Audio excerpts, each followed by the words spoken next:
आरती श्री भागवत भगवान की है आरती, पापियों को पाप से है तारती। श्री भागवत भगवान की है आरती, पापियों को पाप से है तारती। श्री भागवत भगवान की है आरती, पापियों को पाप से है तारती।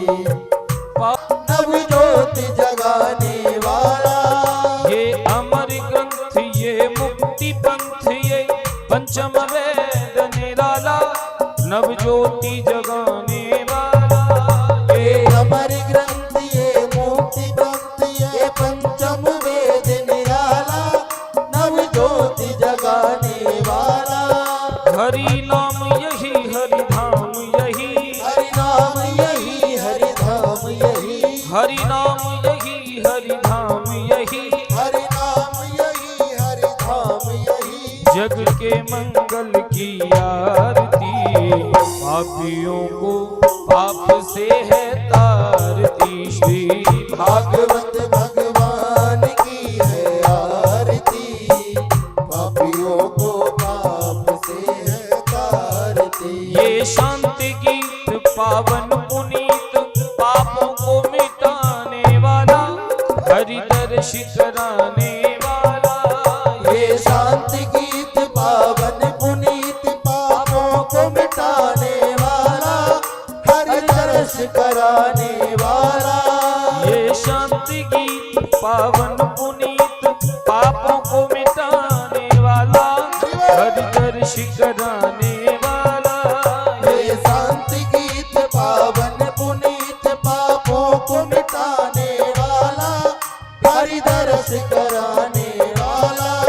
ये सुख करणी ये दुख हरणी, ये सुख करणी ये दुख हरणी, ये सुख करणी ये दुख हरणी। ये सुख करणी ये दुख हरणी। श्री मधुसूदन की आरती, पापियों को पाप से है तारती। श्री भागवत भगवान की है आरती, पापियों को पाप से है तारती। ये मधुर वो जग पंथ खोल, सतमार्ग बताने वाला, बिगड़ी को बनाने वाला।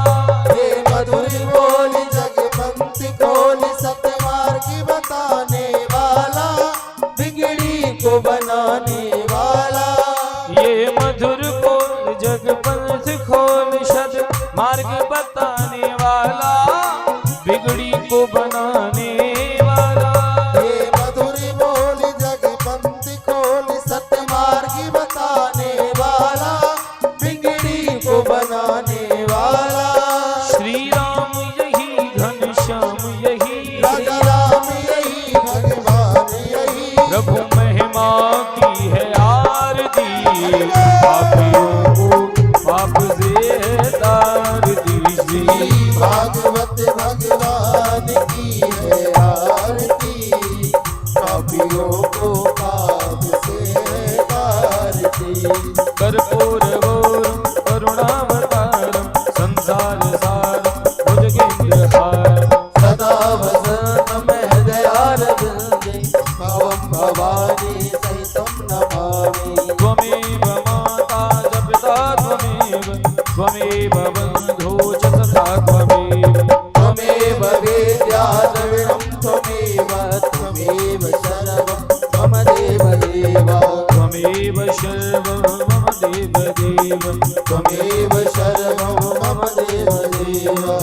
दोनों हाथ उठाएंगे सभी महामंत्र के साथ। हे हरे कृष्णा कृष्ण कृष्णा हरे हरे, हरे रामा राम राम हरे हरे। ओ हरे कृष्ण कृष्ण कृष्ण हरे हरे, हरे राम राम राम हरे हरे। हरे कृष्ण कृष्ण कृष्ण हरे हरे, हरे राम राम राम हरे हरे। हरे कृष्ण कृष्ण कृष्ण हरे हरे। हरे राम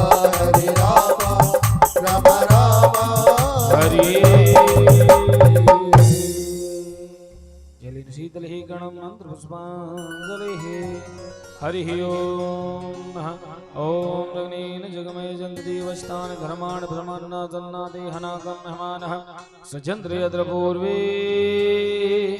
शाध्याः सन्ति देवाः हरिः ओम् एकदन्ताय विद्महे वक्रतुण्डाय धीमहि तन्नो श्रीदन्ते प्रचोदयात् हरिः ओम् नन्दनन्दनाय विद्महे यशोदानन्दनाय धीमहि तन्नः श्रीकृष्णः प्रचोदयात् श्रीवन्तिकामकुलचम्पकपाटलब्धे पुनः गजाति करवीलरसालपुष्पे बिल्वप्रवालतुलसीदलमञ्जरी विश्वं पूजयामि जगदीश्वरं मे प्रसीद नानासुगन्धिपुष्पाणि यथा कालो भवानि च पुष्पाञ्जलिर्मया दत्तः गृहाणा परमेश्वरः साङ्गाय सपरिवाराय मन्त्रपुष्पाञ्जलिः समर्पयामि।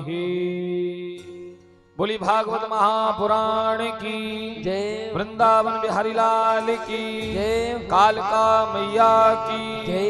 जय जय श्री राम। सभी यथास्थान बैठकर आज की पावन दिव्य कथा श्रवण करेंगे।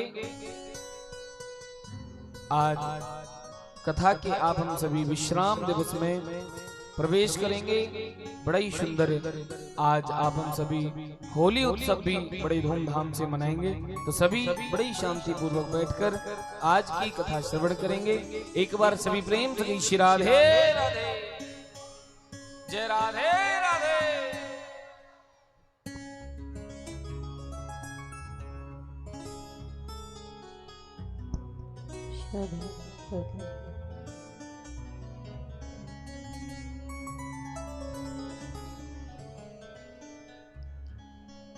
हरिः ओम्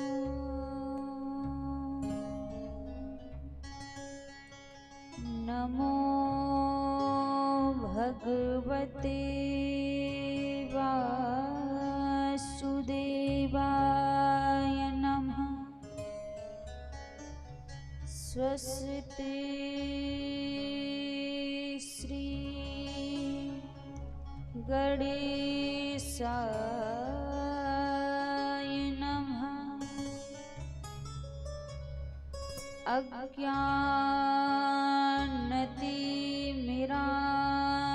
अज्ञानतिमिरान्धस्य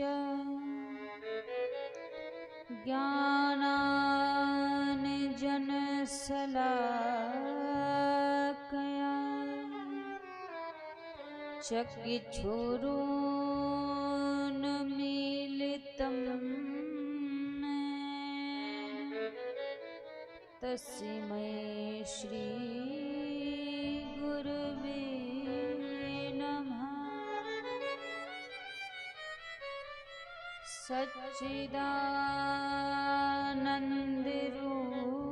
सच्चिदानन्दरूपाय विश्वोत्पत्त्यादिहेतवे तापत्रये विनाशाय श्रीकृष्णाय वयं नमः। जय जय श्री राधारमण, जय जय नवल किशोर, जय गोपी चित चोर प्रभु, जय जय माखन चोर। आइए हनुमान जी विराजिए, कथा कहूँ मति अनुसार। प्रेम सहित आसन लाग्यो, विराजिए पवन कुमार। हरे कृष्ण हरे कृष्ण कृष्ण कृष्ण हरे हरे हरे कृष्ण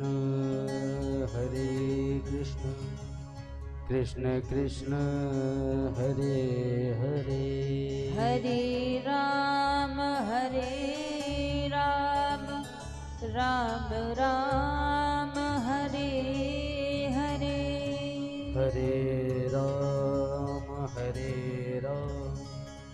राम राम हरे हरे। बोलिए श्री बांके बिहारी लाल की जय हो राधा रानी सरकार की जय हो श्री हनुमान जी महाराज की जय हो।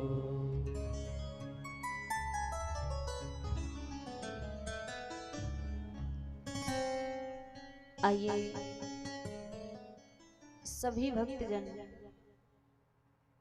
आज की पावन मंगलमय कथा में प्रवेश करने से पहले मन और वाणी को पवित्र करते हुए श्री राधा रानी के पावन नाम को गाते हुए सभी आज की परम मंगलमय पावन कथा में प्रवेश करते हुए सभी बड़े भाव और प्रेम से मिलकर श्री राधा रानी के पावन नाम को गाएंगे।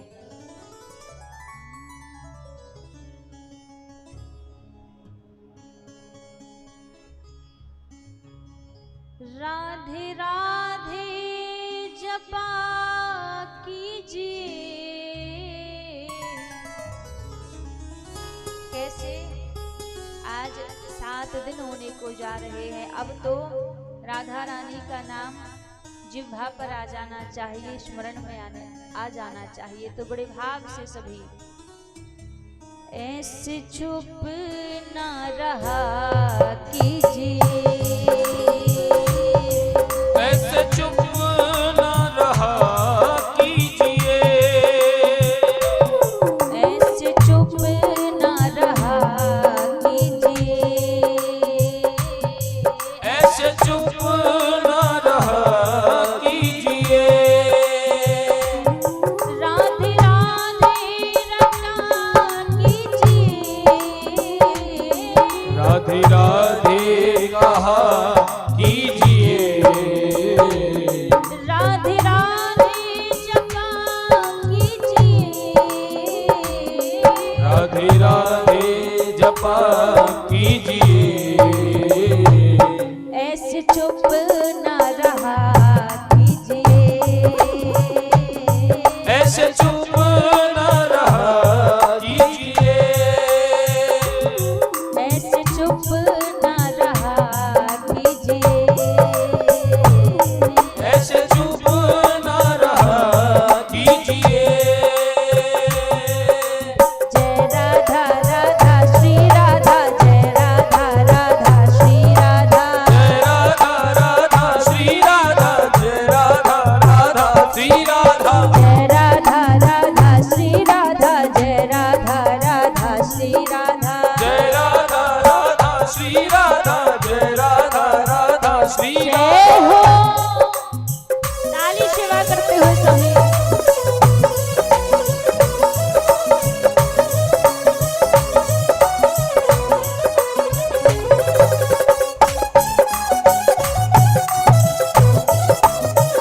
जय हो।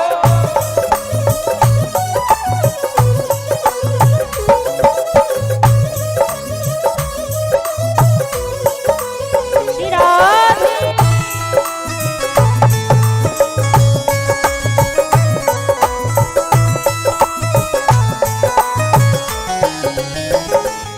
दोस्त जन्मों के मिट जाएंगे, अब जन्मों के मिट जाएंगे, दोस्त जन्मों के मिट जाएंगे, दोस्त जन्मों के मिट जाएंगे, भाग सोया जगा लीजिए, भाग्य सोया जगा लीजिए,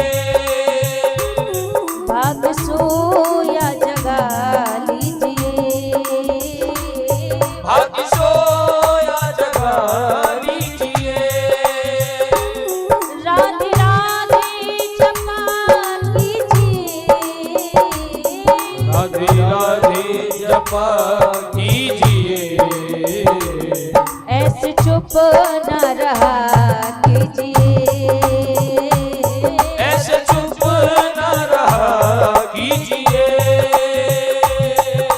ऐसे राधा रानी का नाम गाओगे, ऐसे सोए भाग जागेंगे।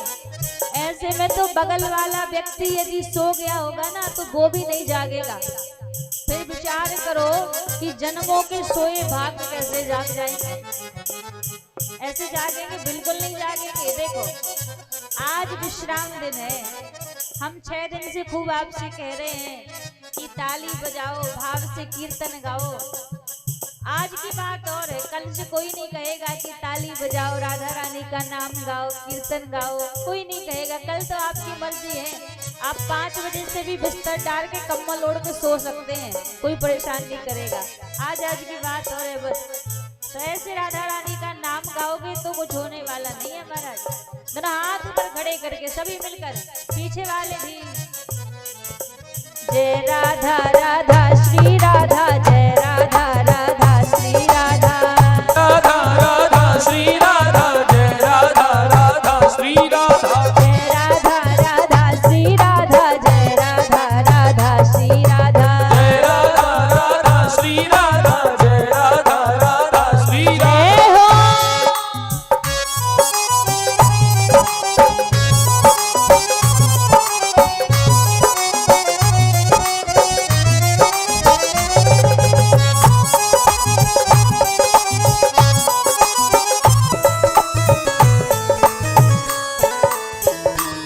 आ गए हो जो सत्संग में, आ गए हो जो सत्संग में, अब भैया मर्जी से आए हो या कोई साथ में जबरदस्ती लेकर आया है या बिना मन के आए, जैसे भी आ गए हो, आ तो गए हो ना। अब आए हो तो कुछ ना कुछ लाभ तो होना चाहिए जब यहाँ तक आए हो। आ गए हो जो सत्संग में, आ गए हो जो सत्संग में, आ गए हो जो सत्संग में, आ गए हो जो सत्संग में। लाभ कुछ तो उठा लीजिए, लाभ कुछ तो उठा लीजिए, राधे राधे रटा कीजिए, राधे राधे रटा कीजिए, राधे राधे कहा कीजिए, राधे राधे कहा कीजिए, ऐसे चुप न रहा कीजिए, ऐसे चुप न रहा कीजिए। जय राधा राधा श्री राधा, जय राधा राधा श्री राधा, जय राधा राधा श्री राधा, जय राधा राधा श्री राधा, जय राधा राधा श्री राधा, जय राधा राधा श्री राधा, जय राधा राधा श्री राधा, जय राधा राधा श्री राधा। जय हो। लाडली सरकार की।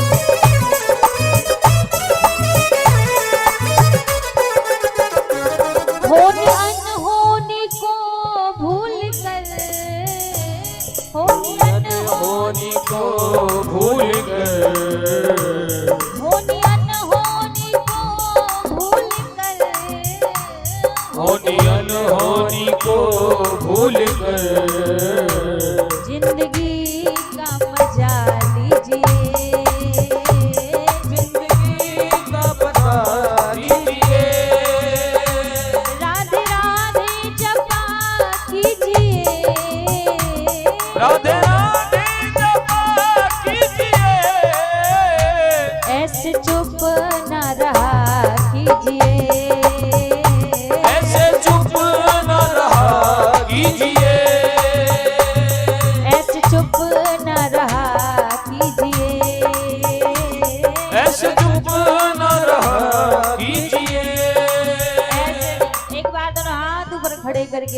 सभी राधा रानी का नाम गाते हुए जितने लोग बैठे हैं सबके मुख से राधा रानी का नाम निकलना चाहिए।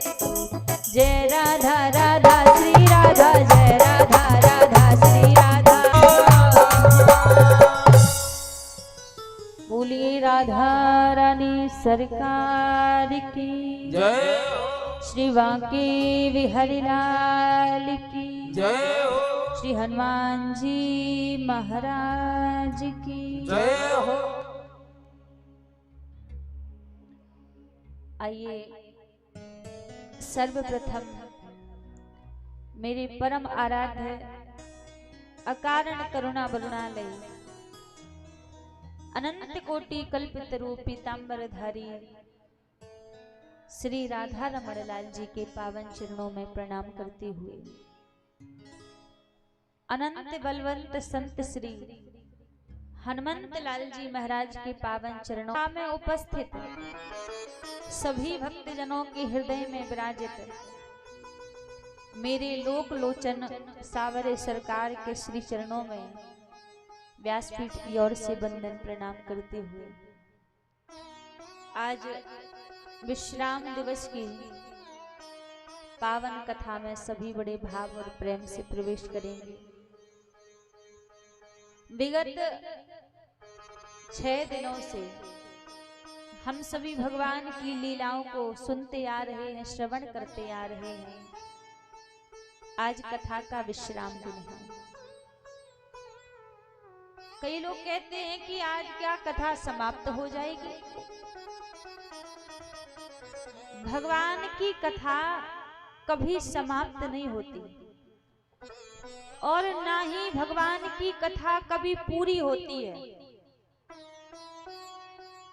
हरि अनंत हरि कथा अनंता, कहूं सुनहूं बहु विधि सब संता। भगवान की लीला अनंत है, भगवान की कथा अनंत है जो कभी पूरी नहीं होती। केवल मात्र भगवान की कथा विश्राम लेती है। तो 7 दिनों से जो हम सबके बीच में श्रीमद् भागवत महापुराण यहाँ पर खुला हुआ था, आज वो हम सबके बीच से विश्राम ले लेगा, पूरा नहीं होगा, क्योंकि भगवान की कथा अपार है जो कभी पूरी नहीं होती। लेकिन महाराज एक सीख आज यहाँ से लेकर जाइए कि श्रीमद् भागवत महापुराण तो जरूर आज बंद हो जाएगा, लेकिन आज से अपने जीवन रूपी पुराण को खोलकर पन्ने पन्ने पर श्याम सुंदर के नाम को विराजित करने का संकल्प लेकर जाइए। जीवन रूपी पुराण कौन सा? ये जीवन एक पुराण ही है। आज तक जिसको हमने कभी खोला ही नहीं है, आज तक जिसको हमने कभी जाना ही नहीं है कि जीवन क्या है, क्या जीवन का अस्तित्व है, किस लिए ये जीवन मिला है, आज तक हमने इसको समझा ही नहीं है।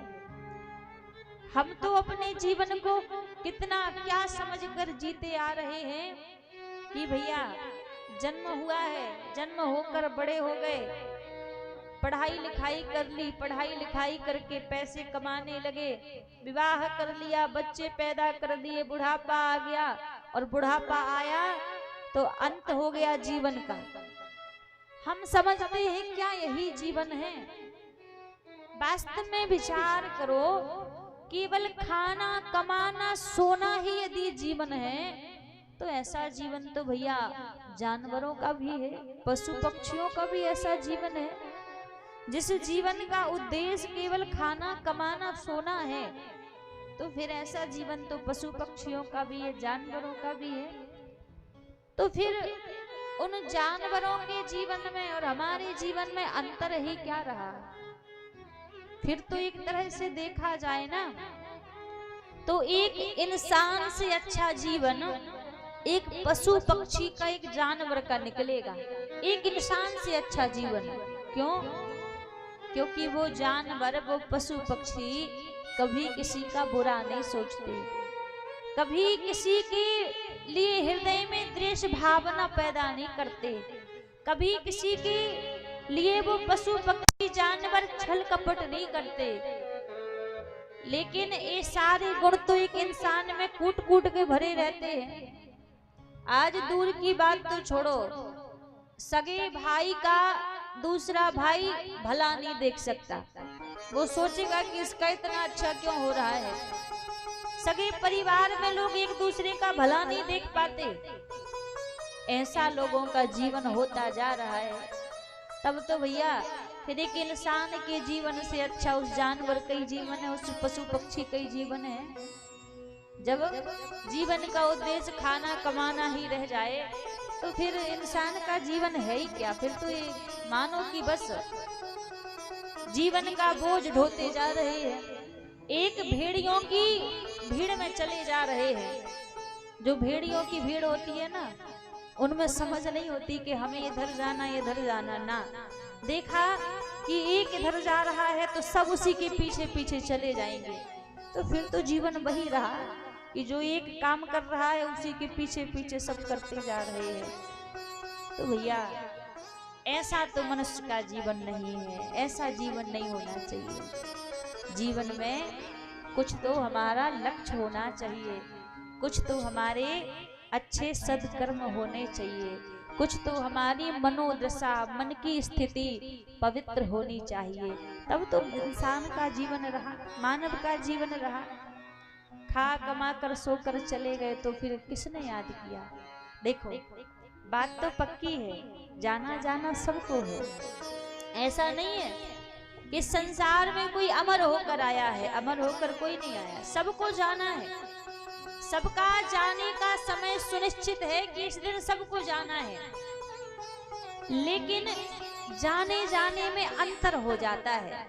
जाने जाने में अंतर कैसा होता है कि महाराज आया है सो जाएगा, राजा रंग फकीर, कोई सिंहासन चढ़ चला और कोई बंधा जंजीर।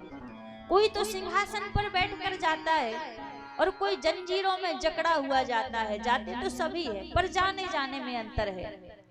जब कोई एक व्यक्ति इस संसार को छोड़कर जाता है ना, तो चार लोग पीछे चर्चा करते हैं कि बड़ा सज्जन व्यक्ति था, बड़ा भला मनुष्य था, कभी किसी से बुरा नहीं बोलता, कभी किसी के बारे में बुरा विचार नहीं करता, भगवान ने बड़े जल्दी अपने पास बुला लिया। ऐसी चर्चा होती है एक के जाने के बाद। और वहीं पर जब दूसरा जाता है तो उसके जाने पर लोग क्या चर्चा करते, अरे अच्छा हुआ जो चला गया। वैसे ही धरती मैया पर बोझ बना हुआ था, उल्टे सीधे कर्म करता था, किसी से मीठे वचन नहीं बोलता था, घर परिवार वालों को परेशान करके रखा था, इसलिए बढ़िया हुआ चला गया। अब देखो गए तो दोनों ही है ना, लेकिन रह क्या गया पीछे? एक के कर्म, एक का व्यवहार, एक के वचन पीछे रह गए, जो उसको अच्छा भी बना देते हैं, उसको बुरा भी बना देते हैं। तो हमारे जीवन की करनी ऐसी हो, जब कोई व्यक्ति जाता है तो घर के तो सभी के रोते हैं, अच्छा हो या बुरा हो सब रोते हैं। लेकिन जीवन सफल कब होता है? कहते हैं महाराज कि कबीरा जब हम पैदा हुए जग हंसा हम रोए, और ऐसी करनी कर चलो हम हंसे जग रोए। जाना तो सबका निश्चित है, लेकिन जन्म तो सबका रोते हुए ही होता है। जब संसार में बालक आता है तो सब लोग हंसते हैं, मुस्कुराते हैं कि एक नया सदस्य आया है, परिवार बढ़ गया। लेकिन जो संसार में आया है वो रोते हुए आता है कि मैं कहाँ आ गया। जन्म हमारे हाथ में नहीं है कि जन्म कैसे हमारा हो, वो भगवान के हाथ में है। लेकिन मृत्यु हमारे हाथ में है। जन्म भले ही हमने रोते हुए लिया है, लेकिन कर्म ऐसे करके चलो कि जब यहाँ से जाओ तो मुस्कुराते हुए जाओ। इस संसार को मुस्कुराते हुए छोड़कर जाओ, तब लगे कि जीवन हमने अच्छे से बिताया है, तब लगे कि जीवन हमने वास्तविक बिताया है।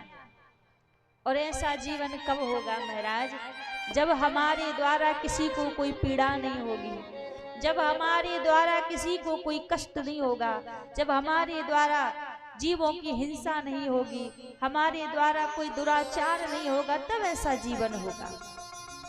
और ऐसा जीवन करने के लिए, बनाने के लिए सत्संग की आवश्यकता है, मानस की आवश्यकता है, संतों के सानिध्य की आवश्यकता है। अच्छा एक बात आपसे कहें, देखो अब पूरे विश्व में बात चल रही है कि भैया हिंदू राष्ट्र होना चाहिए, हिंदू राष्ट्र होना चाहिए। तो कहीं ना कहीं मन में फिर लोगों की बात आती है कि हिंदू राष्ट्र होना चाहिए, लेकिन जिन मुस्लिम भाई बहनों का जन्म इस भारत की भूमि में हुआ है वो कहाँ जाएंगे फिर? उसको उनको कौन सा देश अपनाएगा फिर? तो इसका मतलब हिंदू राष्ट्र बनेगा तो उनको क्या बाहर निकाल दिया जाएगा? यही हिंदू राष्ट्र का मतलब है? नहीं, हिंदू राष्ट्र का मतलब जातिवाद से नहीं है। सबसे पहले हिंदू राष्ट्र का अर्थ समझो। लोगों को लगता है केवल हिंदू हिंदू रहेंगे तभी भारत हिंदू राष्ट्र बनेगा। नहीं, आप गलत समझते हैं। हिंदू राष्ट्र का अर्थ क्या है? जातिवाद से हिंदू राष्ट्र का अर्थ नहीं है। हिंदू राष्ट्र वो है जहां किसी बहन बेटी का बलात्कार ना हो, वो हिंदू राष्ट्र है। हिंदू राष्ट्र वो है जहां घर से निकलने में किसी बेटी को भय ना लगे कि घर से अकेली जा रही हूं तो क्या होगा। हिंदू राष्ट्र वो है जहां किसी छोटे छोटे बड़े जीव जंतुओं पर हिंसा ना हो। हिंदू राष्ट्र वो है जहां किसी के जीवन में दुख आए तो चार लोग तुरंत खड़े हो जाएं। हिंदू राष्ट्र वो है जहां एक दूसरे का सम्मान करना सिखाए। हिंदू राष्ट्र वो है जो एक दूसरे के धर्म का सम्मान करना सिखाए।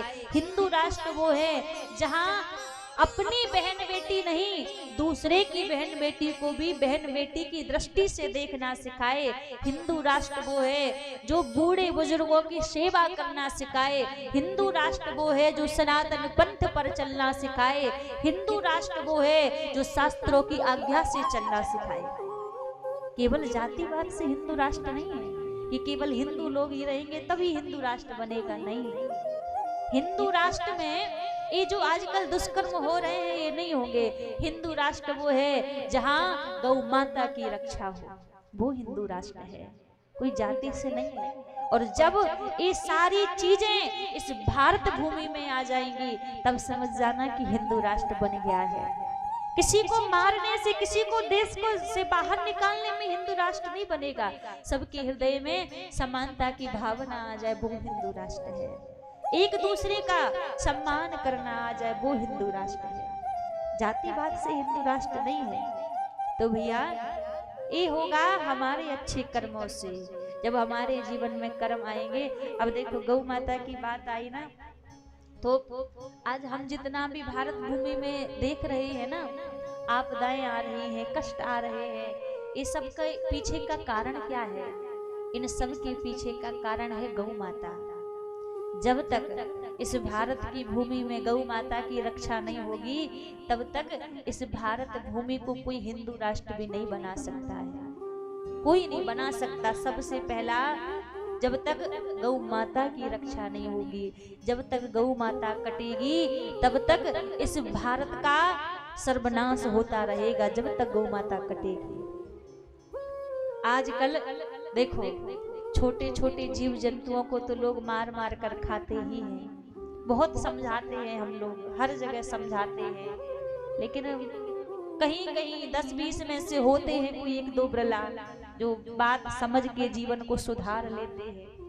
हम तो हर जगह ही कहते हैं कि हम सनातनी हैं, कम से कम हम सनातन धर्म में हमारा जन्म हुआ है तो हमारे द्वारा तो हिंसा नहीं होनी चाहिए। हर जगह हम बात समझाते। देखो लोग कहते हैं ना कि हम राम को मानते हैं, हम कृष्ण को मानते हैं, हम धर्मात्मा हैं। धर्मात्मा का अर्थ क्या है? राम को मानना धर्मात्मा नहीं है, राम की बात मानना धर्मात्मा है। भगवान ने इस संसार में सबका अपना अपना धर्म बनाया है, सबका अपना अपना धर्म बनाया है। अच्छा एक बात का जवाब दीजिएगा, एक गाय का भोजन क्या है? आवाज आनी चाहिए। क्या है गाय का भोजन? कहाँ है आप सबका ध्यान? घास। तेज से आवाज आनी चाहिए, सब इधर ध्यान दीजिए। गाय का भोजन है घास। और एक शेर का भोजन क्या है? मांस। शेर का भोजन मांस है। एक इंसान का भोजन क्या है? अनाज, है ना? अब एक गाय यदि 1 महीने से भूखी होगी, 1 महीने से भूखी, और उस गाय के सामने जाकर आप यदि मांस डाल दोगे तो क्या वो गाय खाएगी? नहीं खाएगी, भूखी मर जाएगी, पर वो उस मांस को नहीं खाएगी। उसी प्रकार एक शेर यदि 1 साल का भूखा हो और उसके सामने जाकर आप घास डाल दो तो क्या वो खाएगा? नहीं खाएगा, मृत्यु स्वीकार करेगा पर खाएगा नहीं। क्यों? उसका धर्म है, वो खाएगा तो मांस खाएगा। उसी प्रकार गाय का धर्म है, वो खाएगी तो घास खाएगी, अन्यथा मृत्यु स्वीकार कर लेगी। लेकिन इंसान का धर्म क्या है? इंसान का धर्म कहीं बचा है? घास आए तो घास खा जाएंगे, मांस आए तो मांस खा जाएंगे, रोटी आए तो रोटी खा जाएंगे, छोड़ेंगे नहीं किसी चीज को, सब खा जाएंगे और कहेंगे हम राम के भक्त हैं, हम कृष्ण के भक्त हैं। हम व्यासपीठ से कहें, जिसके द्वारा दूसरे जीवों की हत्या करके भोजन पाया जाता है, पेट में भरा जाता है, हम लिख कर देते हैं, शास्त्रों में प्रमाण है इसका कि पूजा पाठ तो दूर की बात, भगवान उसके हाथ का 1 लोटा जल भी स्वीकार नहीं करते, 1 लोटा जल भी स्वीकार नहीं करते। जो दूसरे जीवों को मारकर अपना पेट भरता है, भगवान उसके हाथ का जल भी स्वीकार नहीं करते। आप कितना भी यज्ञ अनुष्ठान पूजा तप नियम संयम कर लीजिए, भैया शर्म आनी चाहिए हमें।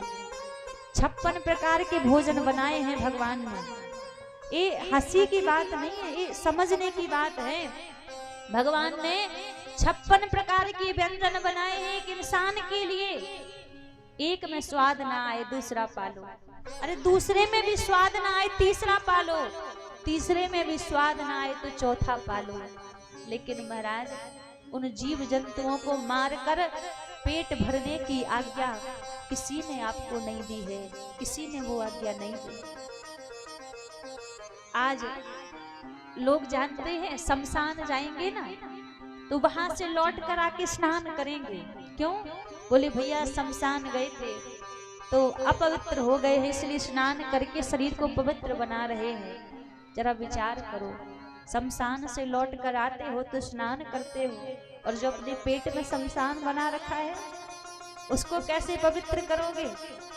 उसको कैसे ठीक करोगे जो पेट में शमशान बना रखा है? भैया सोचो जरा, आज जो कर्म हम कर रहे हैं ना, वो हर एक कर्म लौट कर आना है, हर एक कर्म आना है। आज जितना हम जीव जंतुओं को कष्ट दे रहे हैं, वो एक एक कर्म भगवान के पास लिखा जा रहा है। एक एक कर्म, हर एक कर्म लौट कर हमारे पास आएगा। आज जितने जीव जंतुओं को मार कर आप भक्षण कर रहे हैं, वो हर एक कर्म लौट कर आएगा और उसकी सजा सबको मिलेगी। क्योंकि दुनिया की नजरों से आप बच सकते हो, लेकिन भगवान की नजरों से नहीं बच सकते। आज जीव जंतुओं को मारते हैं वो तो बात छोड़ो, आज तो ऐसे ऐसे कसाई लोग हैं गौ माता को भी नहीं छोड़ते। गौ माता जब तक दूध देगी तब तक घर में रखेंगे, और जब गौ माता ने दूध देना बंद कर दिया तो सड़कों पर भटकने के लिए छोड़ देंगे।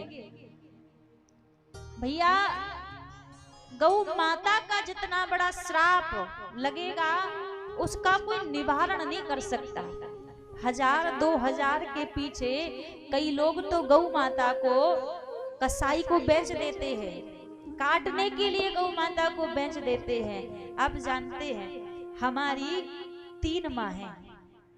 एक जन्मदात्री माता है जिसने हमें जन्म दिया है, दूसरी धरती माता है जिसकी गोदी में हमने जन्म लिया है, और तीसरी गौ माता है। और इन तीनों माओं का कर्ज बराबर सबके जीवन में होता है, जिनका कर्ज कभी नहीं चुका सकते। हमारा सनातन धर्म कहता है कि यदि हमारे घर में गौ माता आई है तो महाराज गौ माता हमारे घर से उनकी मृत देह ही जानी चाहिए, उनका जीवन फिर घर के आंगन में ही बीतना चाहिए। ऐसा नहीं कि दूध देना बंद कर दिया तो बेच दिया ना। आजकल लोग कहते हैं भैया हम कहाँ गौ माता को रखें, हमारे घर में जगह ही नहीं है गौ माता को रखने की। बोल देते हैं घर में जगह नहीं है। घर में आजकल समय ऐसा है कुत्तों को रखने के लिए घर में जगह है, और कुत्तों को रख के बोलेंगे भैया मॉडर्न जमाना है, कुत्तों को घर में रखेंगे, गौ माता को सड़कों पर छोड़ देंगे। आज गांव में जब देखते हैं ना कोई बहन बेटी गांव में गौ माता की सेवा करे, गोबर करे, तो कई जो शहर के लोग हैं आजकल कहते भैया ये बिना पढ़े लिखे लोग हैं, ये जो गौ माता का गोबर उठाते हैं उनको गवार कहते हैं लोग। अच्छा, गौ माता की सेवा करने वाली बहन बेटी गवार हो गई, गौ माता का गोबर उठाने वाली बहन बेटी गवार हो गई, और कुत्ते का मुंह चाटने वाली बहन मॉडर्न हो गई। जो कुत्ते का मुंह चाट रही है वो मॉडर्न हो गई, गाड़ियों में कुत्तों को घुमा रहे हैं। देखो हिंसा नहीं है, वो भी जीव है, वो भी प्राणी है, पर सबका स्थान अलग है। अब पहले घरों में सामने क्या लिखा रहता था, किसी के घर में जाओगे तो घर के सामने लिखा रहता था शुभ लाभ, या फिर भगवान की कोई चौपाई लिखी रहती थी, या भगवान का नाम लिखा रहता था। आजकल घर के सामने क्या लिखा रहता है, कुत्तों से सावधान। अब भैया इसका मतलब ये है क्या घर में कुत्ते ही कुत्ते रहते हैं जो लिखा है कुत्तों से सावधान। अब कई लोगों को ये बात बुरी भी लगेगी पर बात सही है। हमने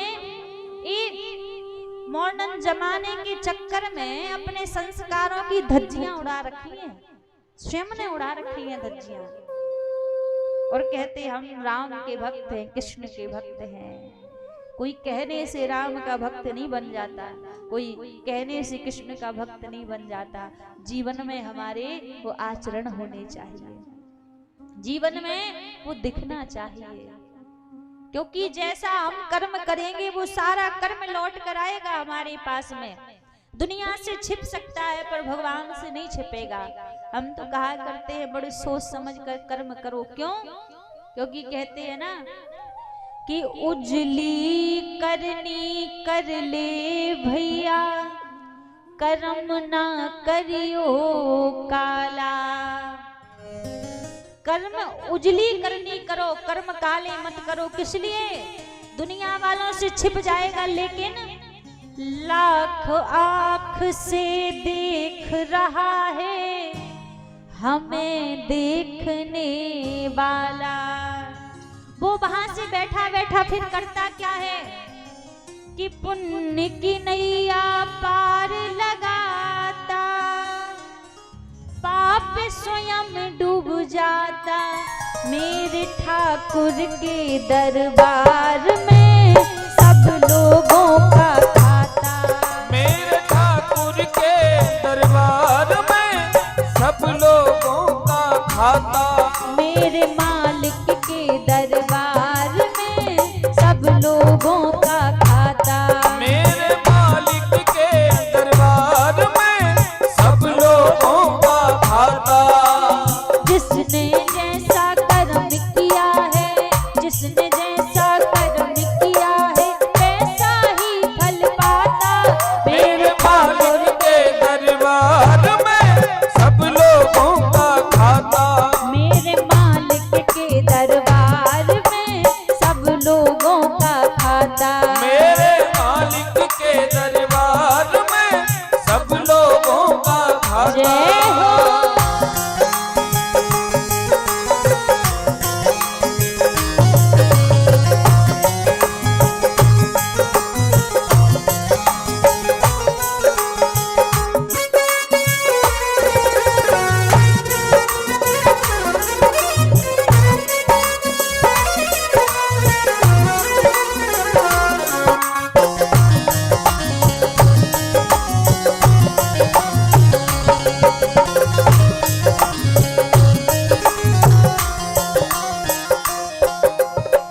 साधु क्या संत गृहस्थी, क्या राजा क्या रानी।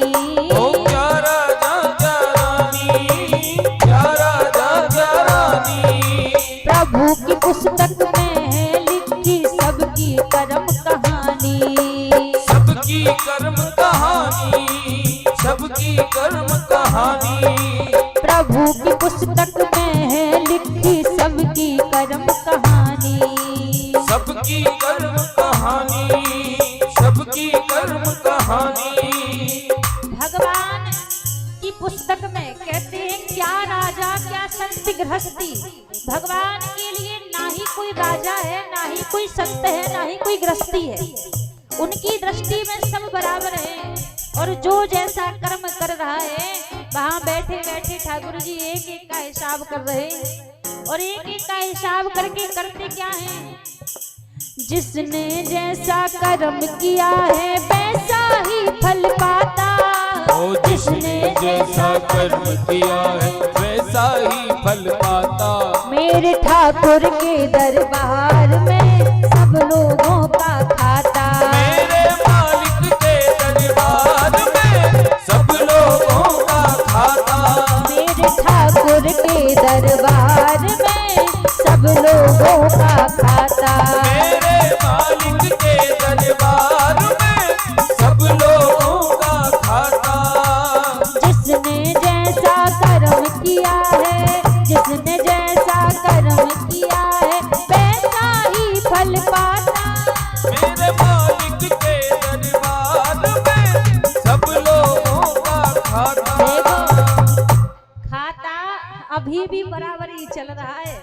किसी का प्लस में जा रहा है, किसी का माइनस में जा रहा है। जब यहाँ तक आ गए हैं तो क्यों ना भगवान के दरबार में बैठकर घाटे का सौदा नहीं करना चाहिए। प्रयास करो कि भगवान की पुस्तक में सबकी कर्म कहानी तो लिखी ही जा रही है, पर हमारे अच्छे कर्मों की कहानी लिखी जाए, ऐसा प्रयास करो।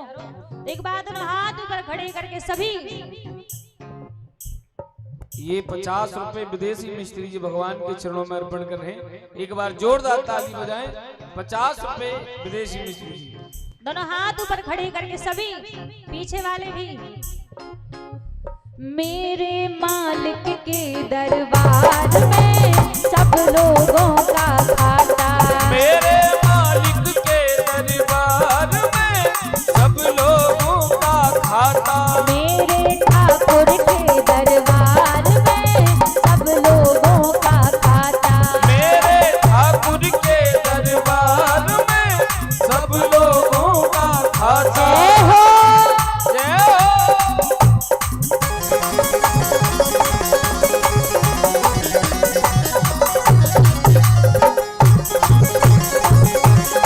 बांके बिहारी लाल की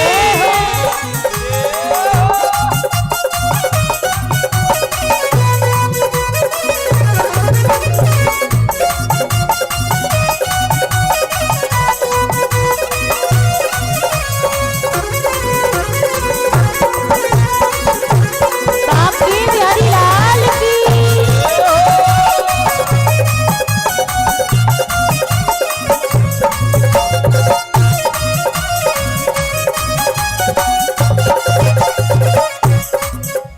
नहीं चले उनके घर रिश्वत, नहीं चले चालाकी। ओ नहीं चले चालाकी, नहीं चले चालाकी। एक बार के लिए आपने यदि कोई गलत कर्म कर लिया है, आपको अदालत में ले जाया जाए तो कुछ लेन देन करके थोड़ा रुपया पैसा देकर शायद यहाँ की अदालत से आप बच सकते हो, यहाँ से छूट सकते हो। लेकिन भगवान की अदालत में नहीं चलता महाराज। नहीं चले उनके घर रिश्वत, नहीं चले चालाकी। हो नहीं चले चालाकी, नहीं चले चालाकी। उनकी लेन देन की बंदे रीत बड़ी है बाकी। हो रीत बड़ी है बाकी, रीत बड़ी है बाकी। वही सभी के जमा खर्च का सही हिसाब लगाता। मेरे मालिक के दरबार में सब लोगों का खाता। मेरे ठाकुर के दरबार में सब लोगों का खाता। मेरे मालिक के दरबार में सब लोगों का खाता। अच्छा भैया एक बात बताओ, हाथ दुखने लग गए हैं? ज्यादा ताली बजवा ली हमने कहा। आज की बात और है बस। फिर कल से इन दोनों हाथों को खूब सजा के रखना एक तरफ और देखना। हाँ चिंता करोगे क्या, कुछ होने वाला नहीं है। हाँ आग लगेगी तो राख ही भरना है, इसके अलावा कुछ नहीं होगा। और उस राख का भी कुछ नहीं होगा, वो भी नदी में बहा दिए जाओगे। इसलिए जब तक ये चल रहे हैं ना तब तक भगवान के नाम में चला लो, वरना इस देह का कोई अस्तित्व नहीं है। फिर खूब ऐसे सजा के रख रहे हो, कहीं ज्यादा खर्च ना रह जाए, ज्यादा मेहनत ना लग जाए। हाँ दोनों हाथ ऊपर खड़े करके मिलकर, हो मेरे मालिक के दरबार में सब लोगों का खाता। मेरे मालिक के दरबार में सब लोगों का खाता। मेरे ठाकुर के दरबार में सब लोगों का खाता। मेरे ठाकुर के दरबार में सब लोगों का खाता। जय हो काके बिहारी लाल की जय हो।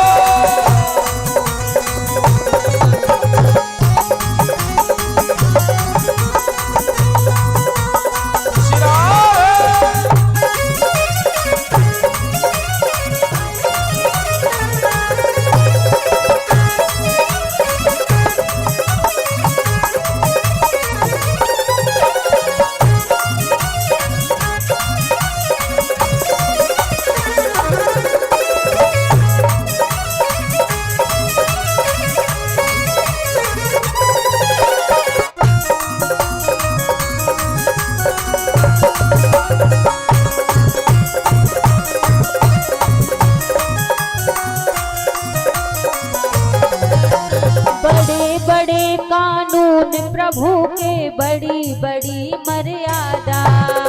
बड़े बड़े कानून प्रभु के बड़ी बड़ी मर्यादा। बड़े बड़े कानून प्रभु के बड़ी बड़ी मर्यादा। बड़े बड़े कानून प्रभु के बड़ी बड़ी मर्यादा। किसी को कोड़ी कम नहीं देता, किसी को दमड़ी ज्यादा। किसी को कोड़ी कम नहीं देता, किसी को दमड़ी ज्यादा। इसीलिए तो इस दुनिया का जगत सेठ कहलाता। इसीलिए तो इस दुनिया का नगर सेठ कहलाता। मेरे हाथ पर खड़े करके सभी, हो मेरे मालिक के दरबार में सब लोगों का खाता। मेरे मालिक के दरबार में सब लोगों का खाता।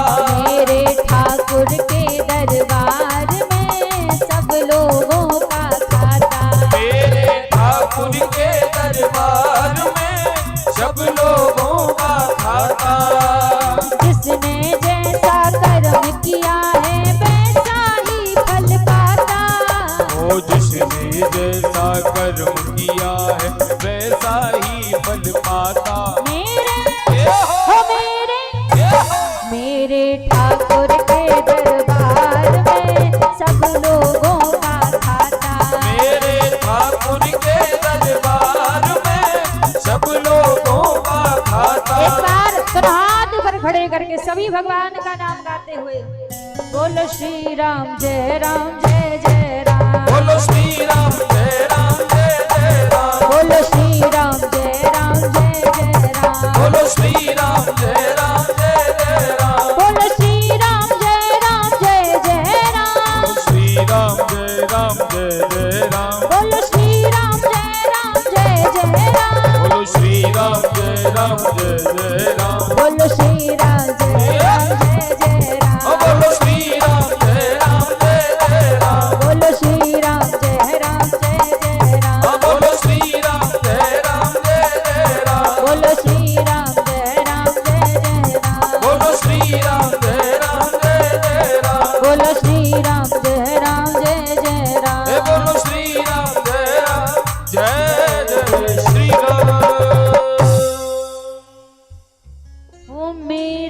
मालिक के दरबार में सब लोगों का खाता।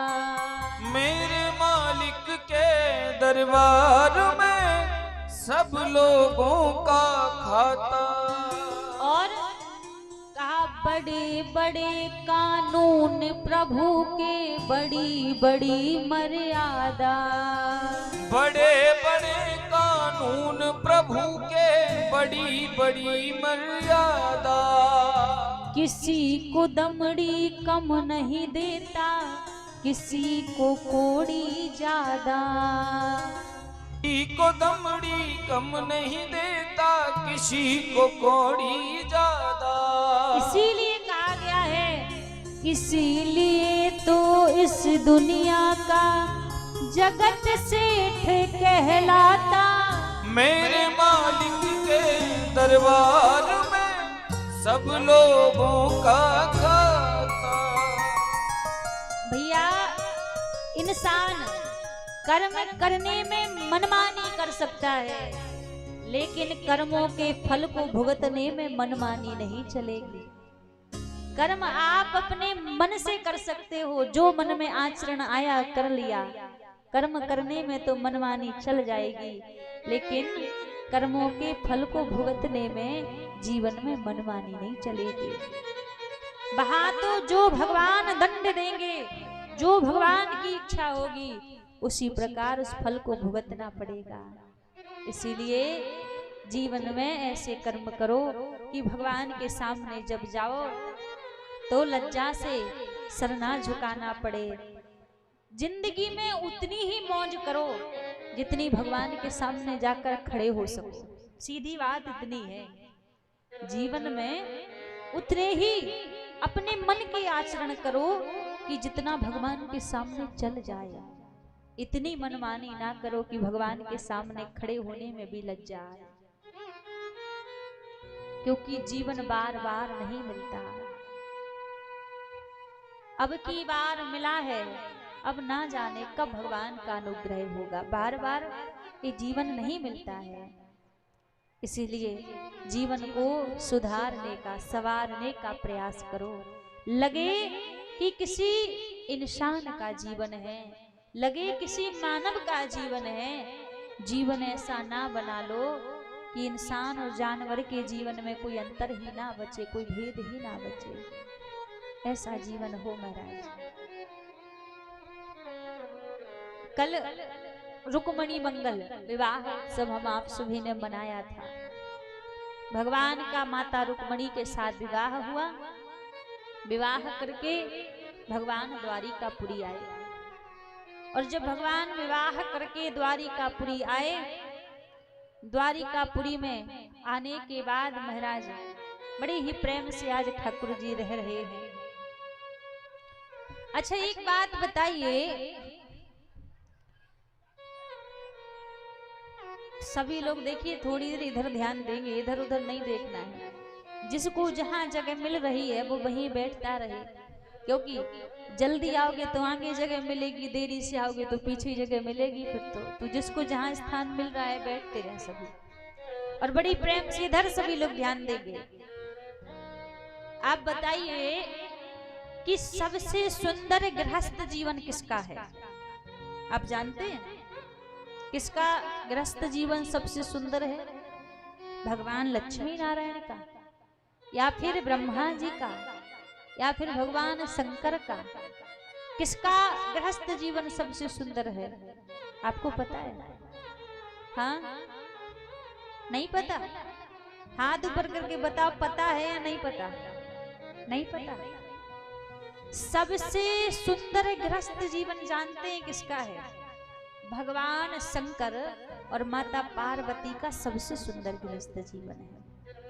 आज ठाकुर जी का माता रुक्मणी के साथ विवाह तो हुआ, लेकिन सबसे सुंदर गृहस्थ जीवन में गिनती नहीं आई। सबसे सुंदर गृहस्थ जीवन किसका बताया? बोले भगवान शंकर और माता पार्वती का। क्यों? अच्छा, यहाँ पर एक बात बड़ी अच्छी सीखने को मिलती है। गृहस्थ जीवन सुंदर कैसे बनता है?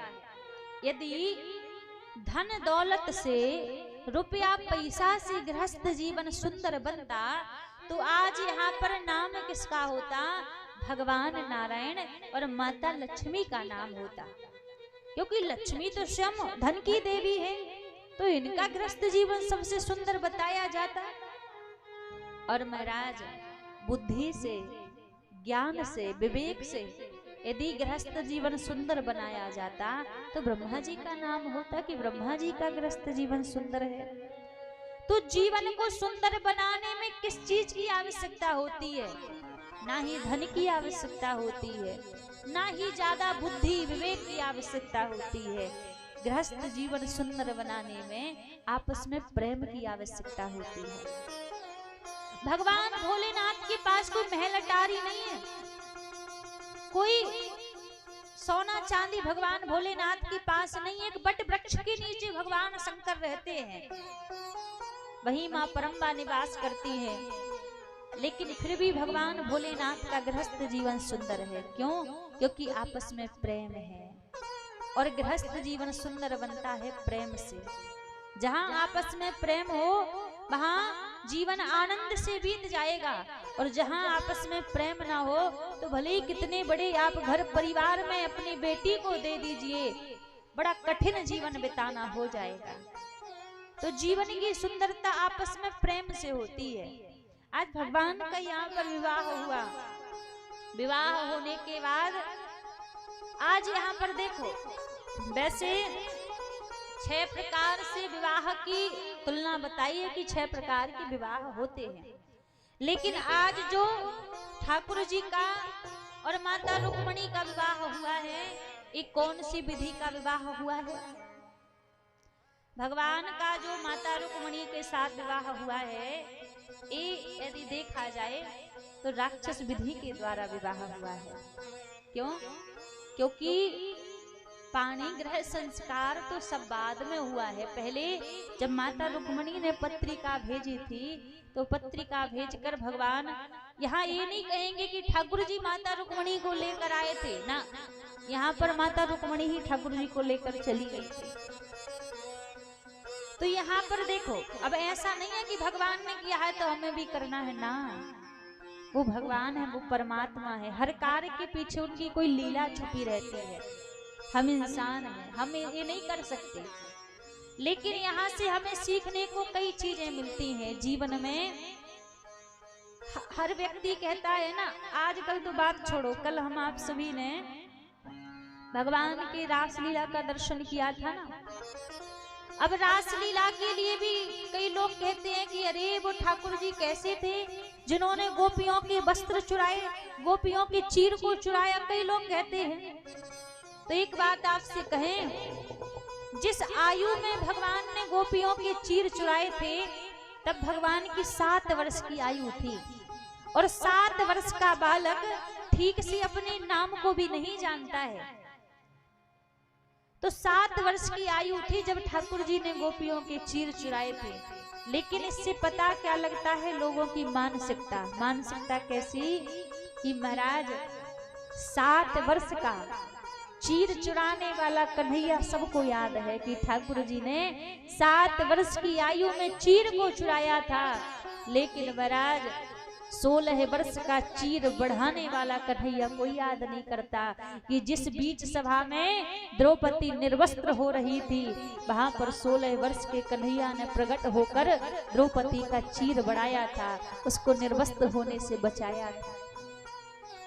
तो भगवान के हर कार्य के पीछे कोई ना कोई लीला छुपी रहती है महाराज। यहाँ रुक्मणी जी से विवाह हुआ, फिर भगवान का दूसरा विवाह जाम्बती जी से हुआ, फिर तीसरा विवाह भगवान का सत्यभामा जी से हुआ, चौथा विवाह कालिंदी जी से हुआ, 5वां विवाह मित्रवृंदा जी से हुआ, 6वां विवाह लक्ष्मणा जी से हुआ, 7वां विवाह सत्या जी से हुआ, और 8वां विवाह भगवान का भद्रा जी से हुआ। ऐसे एक एक करके भगवान के कितने विवाह हुए? 8 विवाह हुए। अब यहाँ पर एक भूमि से उत्पन्न राजा था जिसका नाम था भौमासुर। जो भौमासुर था वो भूमि से उत्पन्न था, और महाराज भौमासुर को वरदान था कि जब तक भौमासुर की जो माँ थी वो भूमि थी, और जब तक भूमि ना कहे, धरती मैया ना कहे, तब तक कोई भौमासुर को मार नहीं सकता। उसको वरदान था। आज भौमासुर क्या करता, जिस किसी कन्या का विवाह होता जाता और उसका हरण कर लेता। जब ठाकुर जी को ये बात पता लगी तो आज ठाकुर जी सत्यभामा जी को लेकर भौमासुर के पास में पहुंचे। सत्यभामा जी को लेकर क्यों गए? क्योंकि जो सत्यभामा है वो भूमि का अवतार है, धरती का अवतार है। आज भौमासुर के पास भगवान गए और ठाकुर जी ने आज भौमासुर का वध कर दिया, मार दिया भौमासुर को। और जब भौमासुर को मारा, उसके बंदी गृह को खोला तो क्या देखा, भौमासुर ने बंदी गृह में 16,100 कन्याओं को बंदी बना रखा था। ठाकुर जी ने सभी से कहा कि आप अपने अपने घर जाओ, अब आपको किसी से डरने की आवश्यकता नहीं है। सारी कन्याएं एक स्वर में कहने लगी, महाराज हम अपने घर जाएंगी तो हमारे घर वाले स्वीकार नहीं करेंगे, कोई हमसे विवाह नहीं करेगा, क्योंकि हम एक राक्षस के पास में रही हैं। अब तो हमारे पास में एक ही मार्ग है कि हम प्राणांत कर लें। हम आपकी शरण में हैं, आप बताइए हम क्या करें। जैसे कहा तो ठाकुर जी कहने लगे, आपको कहीं जाने की आवश्यकता नहीं है, मैं आप सभी को स्वीकार करता हूँ। भगवान ने उसी समय 16,100 रूप धारण किए और एक ही साथ में उन 16,100 कन्याओं का वरण कर लिया। तो ऐसे एक एक करके भगवान के 16,108 विवाह हुए। अब लोग कहते हैं कि भगवान ने इतने विवाह किए। आज यदि भगवान इन सभी कन्याओं का वरण नहीं करते, इन सभी कन्याओं को अपनाते नहीं, तो ये सारी कन्याएं प्राणांत कर लेती, आत्महत्या कर लेती। तो भगवान ने इनके प्राणों की रक्षा करने के लिए आज इन सभी के साथ विवाह कर लिया, वरण कर लिया। ठाकुर जी के यहाँ बड़ा प्रभु का परिवार है, 10-10 पुत्र और एक एक कन्या का जन्म हुआ। इतना विशाल वैभव प्रभु के परिवार में है। अब थोड़ी देर सभी शांति बनाएंगे और इधर ध्यान देंगे सभी लोग। अब जैसे ही भगवान का परिवार बड़े बढ़िया तरीके से चल रहा है, आज क्या हुआ, महाराज वसुदेव जी के द्वारा कुरुक्षेत्र की भूमि में इंद्रप्रस्थ यज्ञ होना था। तो इंद्रप्रस्थ यज्ञ की तैयारियां चल रही थी। आज दाऊ भैया आए ठाकुर जी के पास में और ठाकुर जी से कहने लगे, देख कन्हैया, जब ते ब्रज को छोड़ के आए हैं, वृंदावन को छोड़कर आए हैं, तब ते आपको ब्रज की बड़ी याद आती है। तो ये पत्रिका आज ब्रज पे पहुंचानी है, तो इस पत्रिका को लेकर आप ब्रज मंडल चले जाइए, सबको आमंत्रण दे आइए। अब ठाकुर जी ने जैसे कहा महाराज कि यदि हम इस पत्रिका को लेकर जाएंगे तो जाने में कोई आपत्ति नहीं, चले जाएंगे, लेकिन लौट कर वापस आ पाएंगे या नहीं आ पाएंगे इसकी कोई गारंटी नहीं है। हम लौट कर नहीं आ पाएंगे, क्योंकि ठाकुर जी कभी ब्रज को भूले ही नहीं थे, राधा रानी को भूले ही नहीं थे। ठाकुर जी का जो स्नेह है, जो राधा रानी के प्रति प्रेम है, जब ठाकुर जी सोया करते थे ना रात्रि में, तो आंखों में से अश्रुपात बहते थे और अश्रुपात बहते बहते ठाकुर जी के नेत्रों से, मुखमंडल से राधा रानी का नाम उच्चारण होता था। राधा राधा राधा नाम उच्चारण होता था। रुक्मणी इत्यादि रानियां पूछती थी ये राधा कौन है, पर ठाकुर जी बताते नहीं थे। देखो राधा कृष्ण का जो पवित्र प्रेम है उसकी तुलना कोई नहीं कर सकता।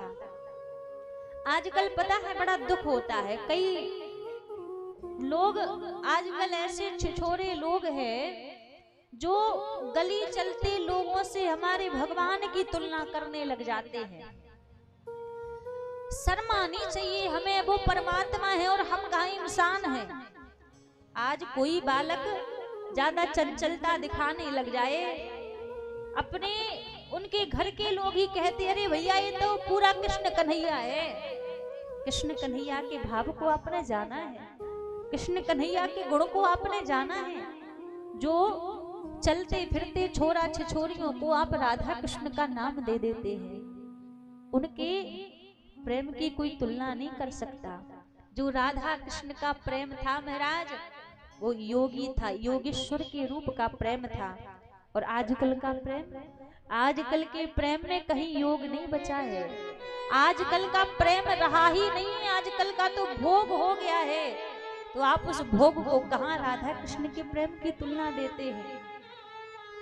जो राधा रानी का प्रेम, जो ठाकुर जी का प्रेम, उसमें आप कहने लग जाते हैं अरे ये तो कृष्ण कन्हैया है पूरा। हमें बच्चों से भगवान की तुलना नहीं करनी चाहिए, क्योंकि भगवान के प्रेम के बराबर इस सबसे बड़ी बात यदि कह दी जाए ना, तो आजकल जो लोगों में प्रेम है उसको प्रेम शब्द नहीं कह सकते आप। क्योंकि प्रेम शब्द यदि उसको कहेंगे ना, तो हमें लगता है प्रेम शब्द का अपमान होगा। हाँ, वो लोगों का प्यार हो सकता है पर प्रेम नहीं हो सकता। आजकल जैसा आजकल के बच्चे करते हैं वो प्यार हो सकता है, प्रेम नहीं हो सकता। आजकल तो विवाह के पहले ही सरकार ने भी आज्ञा दे दी है। किस चीज की? बोले भैया विवाह नहीं हुआ कोई बात नहीं, एक दूसरे को जानना है समझना है तो लिविंग में रह लो।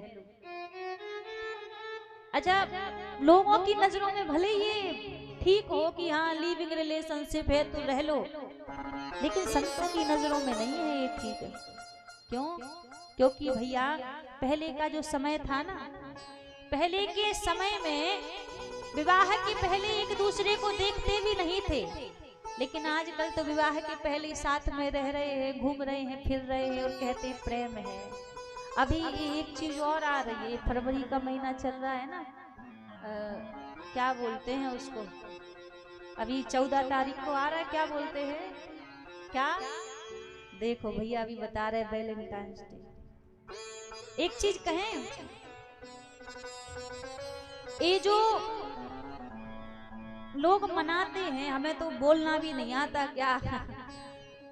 अभी जो समय आ रहा है, कहते ना 6-7 दिन का होता है, कितने दिन का होता है, 7 दिन का, हाँ 7 दिन का। अभी तो 7 तारीख से चालू हो जाएगा। एक तरह से देखा जाए ना, ये हमारी संस्कृति नहीं है, ये हमारी संस्कृति नहीं है। जो लोग कहते हैं भैया ये प्रेम का महीना है, ये ऐसा कैसा प्रेम का महीना है। आज ये वैलेंटाइंस डे के रूप में कहते हैं प्रेम दिवस है, प्रेम का महीना है, तो क्या ये एक दिन का ही प्रेम दिवस है? और पूरे साल भर, पूरे वर्ष भर प्रेम नहीं रहता, जो एक दिन का ही प्रेम रहता है। ये लोगों का षड्यंत्र है हमारी संस्कृति को मिटाने का, हमारी बहन बेटियों की पवित्रता को नष्ट करने का। ये कोई प्रेम दिवस नहीं है, ये भोग दिवस आप कह सकते हैं। इस दिन कितने बच्चे अपने जीवन को नष्ट करते हैं। ये एक गुलाब के फूल के पीछे, ये गुलाब का फूल देंगे, बोले हम तुमसे प्रेम करते हैं, तुम हमसे प्रेम करते हो, और जीवन नष्ट कर लेते हैं। एक बात बताएं, ये हमारी संस्कृति नहीं है।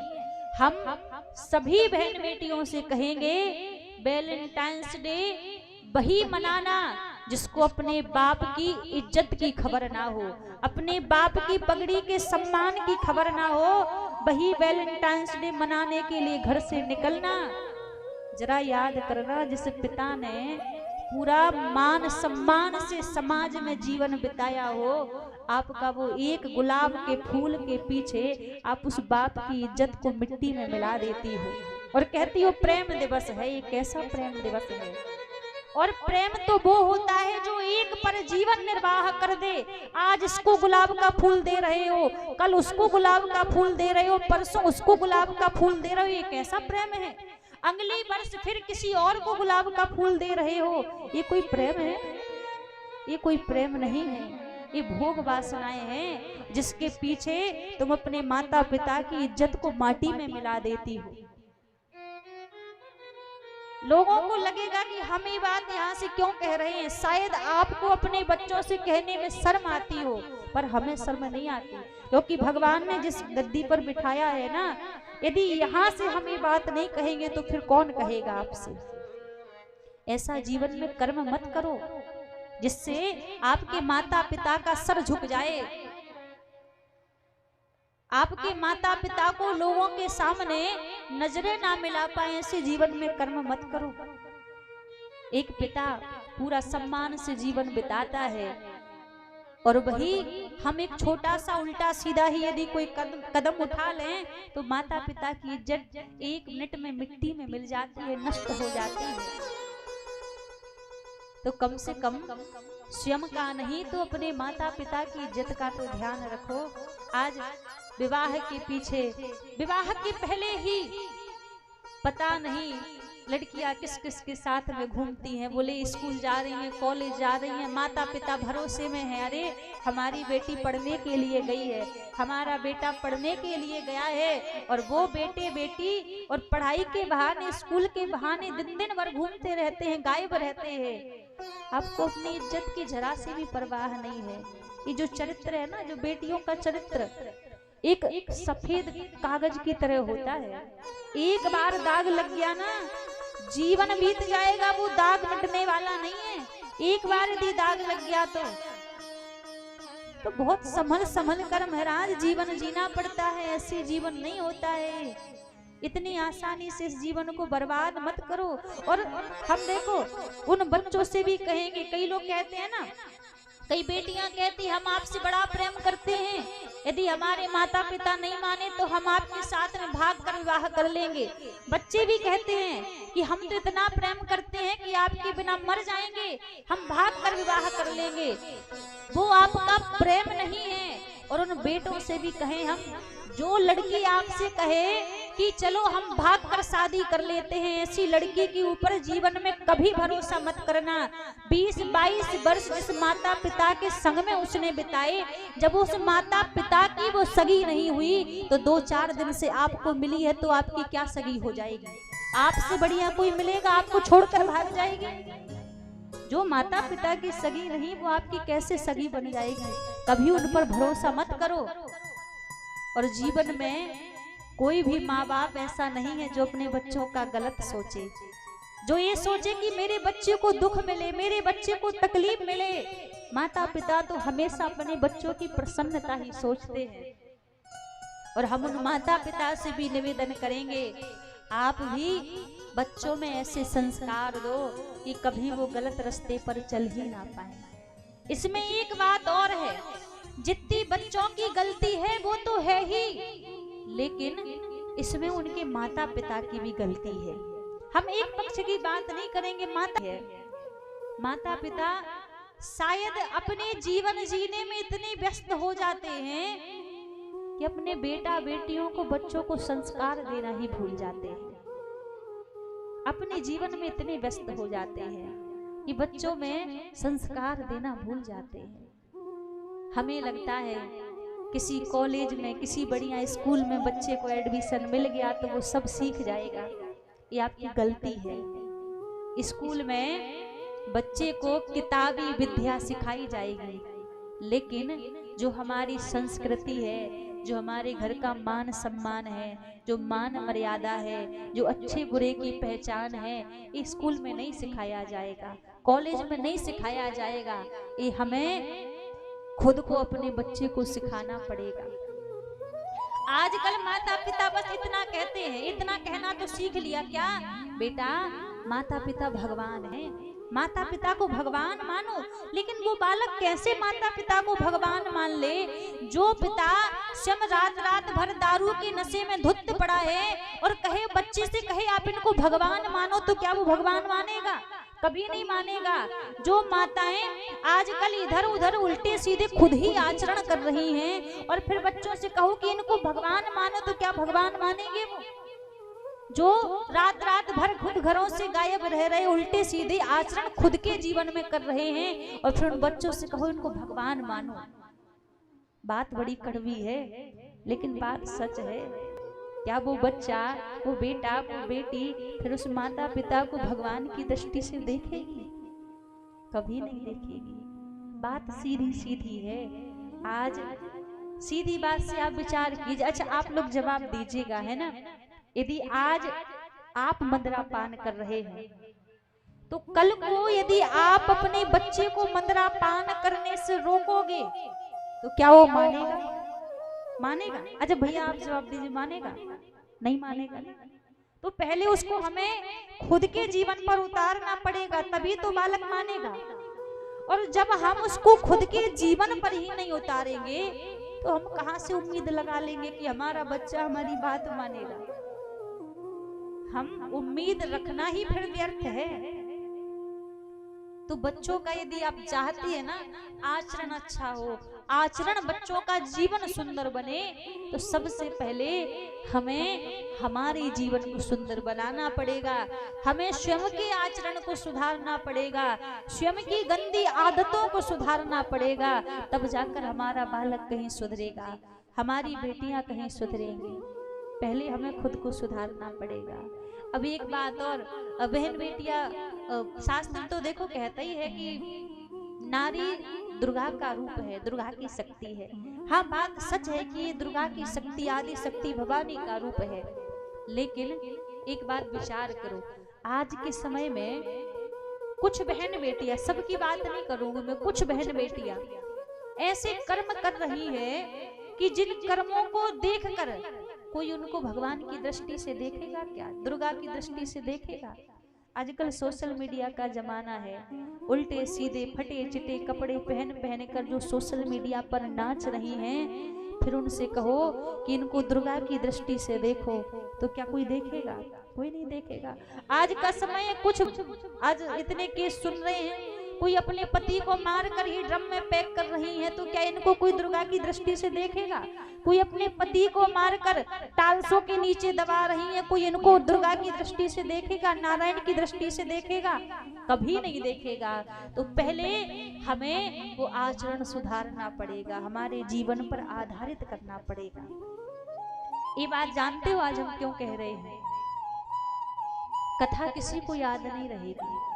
अभी हम कल की ही एक दो बातें, कुछ प्रसंग आपसे पूछ लें तो याद नहीं होंगे, लेकिन इन बातों से यदि आपने थोड़ा सा भी अपने जीवन में बदलाव कर लिया तो इतना कहते हैं आपका जीवन बड़ा आनंद से बीत जाएगा, बड़ा सुंदर आपका जीवन हो जाएगा।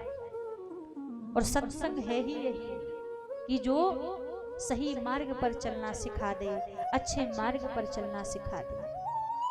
तो जीवन में ऐसा कर्म करो ना माता पिता का सर झुके, ना स्वयं का सर झुके। जब जीवन में हम आचरण अच्छा करेंगे तो हमें भी अपने जीवन पर गर्व होगा, हमारे माता पिता को भी गर्व होगा कि हमारी संतान इतने बढ़िया से जीवन को जी रही है, इतने बढ़िया से जीवन को निर्वाह कर रही है। गर्व होगा माता पिता को भी। तो भैया वास्तव में जो प्रेम है वो हम संसार के लोगों से तुलना नहीं कर सकते। जो राधा कृष्ण का प्रेम है वो पवित्र प्रेम है, जिसमें भोग नहीं है, जिसमें योग है।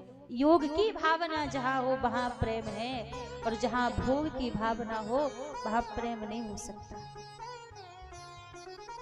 तो यहाँ पर इंद्रप्रस्थ यज्ञ में समस्त ब्रजवासियों को बुलाया, सारे ब्रजवासी इंद्रप्रस्थ यज्ञ में आए, उस यज्ञ के दर्शन किए। यज्ञ पूर्ण हुआ, राधा रानी से भेंट हुई, ठाकुर जी की ब्रजवासियों से भेंट हुई, लौट कर चले गए प्रभु।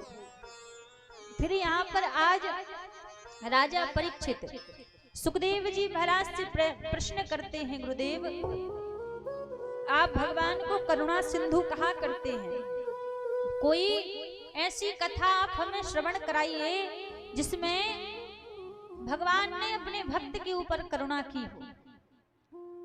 तभी सुखदेव जी महाराज कहते हैं, राजन भगवान के एक मित्र थे, कृष्णस्य सखा कश्यप ब्राह्मणो ब्रह्म वित्तमा। भगवान कृष्ण के एक मित्र थे जिनका नाम था श्री सुदामा जी महाराज।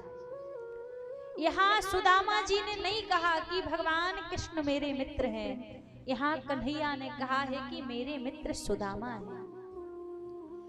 जब भगवान अवंतिकापुरी में विद्या अध्ययन करने के लिए गए थे, तब भगवान की सुदामा जी से भेंट हुई थी। और भैया मित्रता भी हो तो कृष्ण और सुदामा की जैसी। सुदामा जी के जीवन में गरीबी है। इनके 4 पुत्र हैं, पत्नी है, पत्नी का नाम है सुशीला।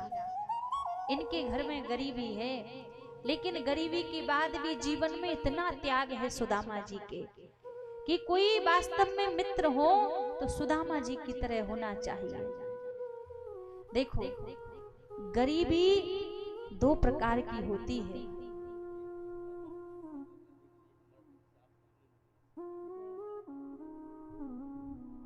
हमारे प्रतीक भैया को देखो, हमसे परसों भी कह रहे थे कि दीदी कृष्ण सुदामा का प्रसंग सुनाइए। तो हमने बोला था कि आखिरी दिन प्रसंग आता है कृष्ण सुदामा के प्रसंग का, तो उस दिन कह दिया। और आज कृष्ण सुदामा जी के प्रसंग पर हमारे भैया 1100 रुपये ठाकुर जी के श्री चरणों में भेंट करके गए हैं। तो एक बार हमारे प्रतीक भैया के लिए जोरदार तालियां बजाइए सभी लोग। तो महाराज कहते हैं मित्रता हो तो कृष्ण और सुदामा जी के जैसी। अवंतिकापुरी में कृष्ण और सुदामा की भेंट हुई थी। अब सुदामा जी के जीवन में यहाँ पर गरीबी है। अब गरीबी क्यों है सुदामा जी के जीवन में? सबसे पहले देखिए, गरीबी 2 प्रकार की होती है। कितने प्रकार की? 2 प्रकार की। एक होती है त्याग की गरीबी और दूसरी होती है कर्म की गरीबी। कर्म की गरीबी कैसी होती है? हम खूब मेहनत कर रहे हैं, खूब धन रुपया कमा रहे हैं, लेकिन हमारे कर्म अच्छे नहीं हैं, तो वो धन आता तो है पर चला जाता है, तो जीवन में हमेशा गरीबी ही रहती है। और दूसरी रहती है त्याग की गरीबी। सुदामा जी के जीवन में गरीबी कौन सी है? सुदामा जी के जीवन में कर्म की गरीबी नहीं है, क्योंकि सुदामा जी के कर्म तो ऐसे हैं कि 24 घंटे जो भगवान का नाम जपते हैं। तो सुदामा जी के जीवन में जो गरीबी है वो त्याग की गरीबी है। सुदामा जी ने त्याग किया है। कौन सा त्याग? जब अवंतिकापुरी में भगवान कृष्ण और सुदामा विद्या अध्ययन कर रहे थे, तो उस समय एक बार ऋषि दुर्वासा जी भिक्षा मांगने के लिए आए गुरु माता के पास में। और जब भिक्षा मांगने के लिए आए तो गुरु माता के निकट गए, कहा भिक्षाम देहि। गुरु माता कहने लगी आश्रम में तो कुछ भी नहीं है, हम क्या भिक्षा में दे दें, कुछ भी नहीं है, बल्कि थोड़े से चने रखे हुए थे, फिर भी झूठ कह दिया कि कुछ नहीं है। अब दुर्वासा जी वहां से थोड़ी दूर आए और थोड़ी दूर आकर विचार करने लगे कि इतना बड़ा आश्रम है, ऐसा तो हो नहीं सकता कि कुछ हो ना। ध्यान लगाकर देखा। जब ध्यान लगाकर देखा तो आश्रम में थोड़े से चने रखे हुए थे। क्रोध आ गया दुर्वासा जी को, मुझसे झूठ बोल दिया कि कुछ भी नहीं। क्रोध में आकर श्राप दे दिया कि जो भी इन चनों को खाएगा वो 7 जन्म के लिए गरीब हो जाएगा, दरिद्र हो जाएगा। श्राप दे दिया। अब जब श्राप दिया तो वहीं पीछे खड़े खड़े सुदामा जी सुन रहे थे। अब थोड़ी देर में जब कृष्ण और सुदामा लकड़ी बीनने के लिए जाने लगे तो गुरु माता ने वही चने दिए। कहा रास्ते में भूख लगे तो इन चनों को खा लेना। सुदामा जी ने अपने पास में रख लिए, लकड़ी बीनने के लिए गए। आज सुदामा जी का लकड़ी बीनने में मन नहीं लग रहा है। इनको लग रहा है कि कहीं मेरो कन्हैया इन चनों को ना मांग ले। अब जैसे थोड़ी दूरी पर सुदामा जी पहुंचे, देखा आसपास कोई नहीं है। सारे चने सुदामा जी ने अकेले नहीं खा लिए, सारे चने खा गए। अब थोड़ी देर में ठाकुर जी बोले सुदामा भूख लगी है, गुरु माता ने जो चने दिए थे उसमें से थोड़े से चने मुझे भी दे दो। सुदामा जी बात बनाने लगे, अरे कन्हैया देख मोको बड़े तेज की भूख लगी थी तो सारे चने मैंने अकेले नहीं खा लिए। अब ठाकुर जी जानते हैं सुदामा ने क्यों सारे चने अकेले ने खाए। नेत्र भर आए ठाकुर जी के और ठाकुर जी वरदान देते हैं सुदामा आज तूने मुझे दरिद्रता से बचाने के लिए सारे चने अकेले ने तूने खा लिए, मैं वरदान देता हूँ तू 7 जन्म लेकर आएगा, मैं 7 जन्म ही तुझे दर्शन दूंगा। आज ठाकुर जी को उस श्राप से बचाने के लिए सुदामा जी ने सारे चने अकेले नहीं खा लिए। ठाकुर जी को उस दुर्वासा जी के श्राप से बचाने के लिए सारे चने अकेले ही खा गए। और महाराज जैसे ही सारे चने अकेले ने खाए तो भैया सब कहते हैं मित्र हो तो कृष्ण और सुदामा की तरह। आज कष्ट भगवान के ऊपर भी आना था, वो श्राप भगवान को भी लगना था, लेकिन आज सुदामा जी ने मित्रता निभाई। अब आजकल लोग कहते हैं ना, 2 लोग यदि आपस में ज्यादा चलते हो तो लोग कहते हैं कृष्ण सुदामा की तरह मित्रता है। वास्तव में मित्रता का अर्थ जानते हैं? सच्चा मित्र कौन है? कहा कुपंथ निवार सुपंथ चलावा, जो हमें गलत रास्ते से हटाकर सही रास्ते पर चला दे जीवन में, वही सच्चा मित्र है।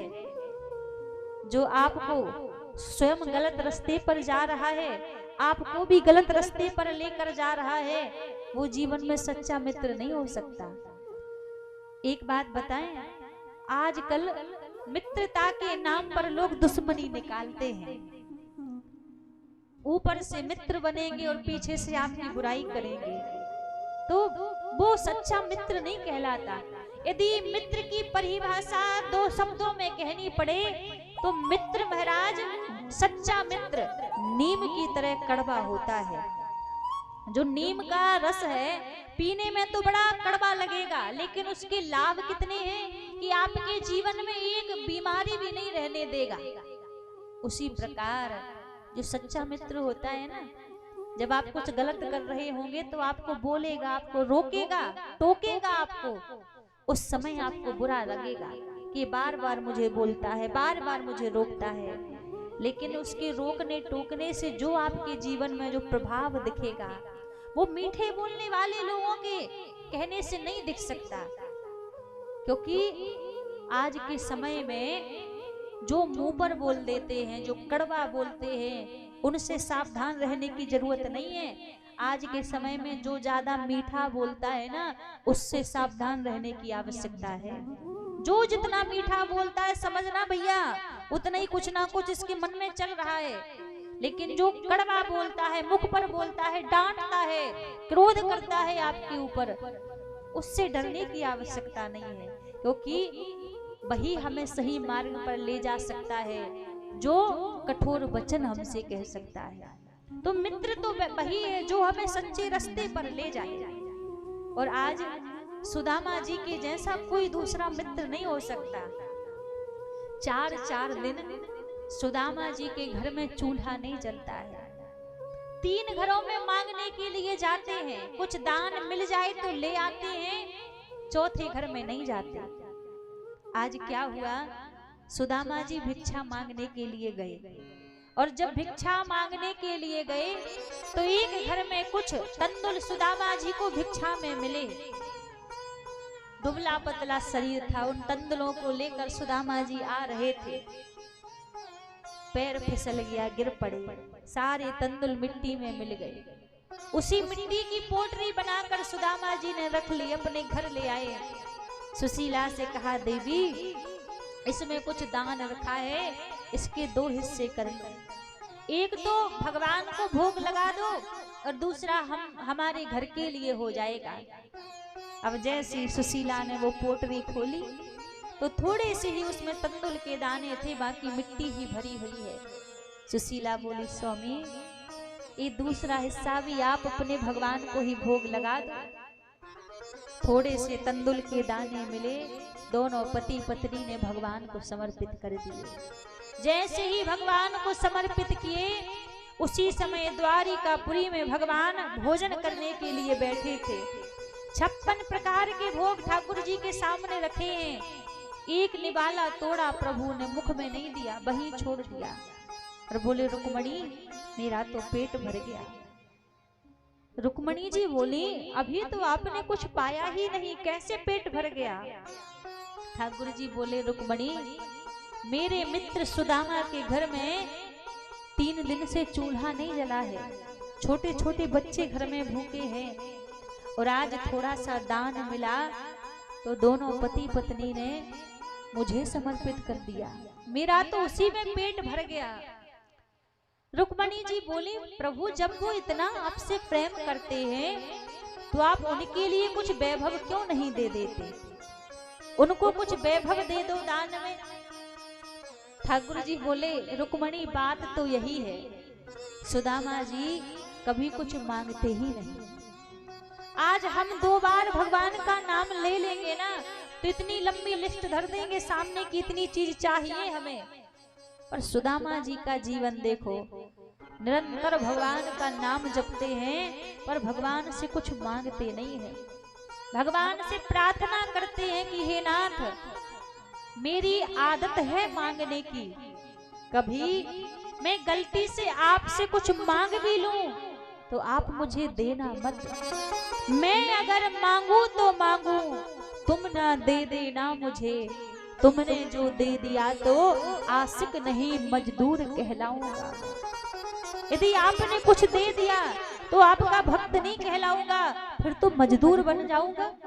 तो कभी सुदामा जी भगवान से मांगते नहीं थे। रुक्मणी जी बोली, आपके वचनों पर भरोसा नहीं होता। ठाकुर जी ने कहा, देखो यदि भरोसा नहीं होता तो तुम जाकर देकर देख लो, परीक्षा लेकर देख लो।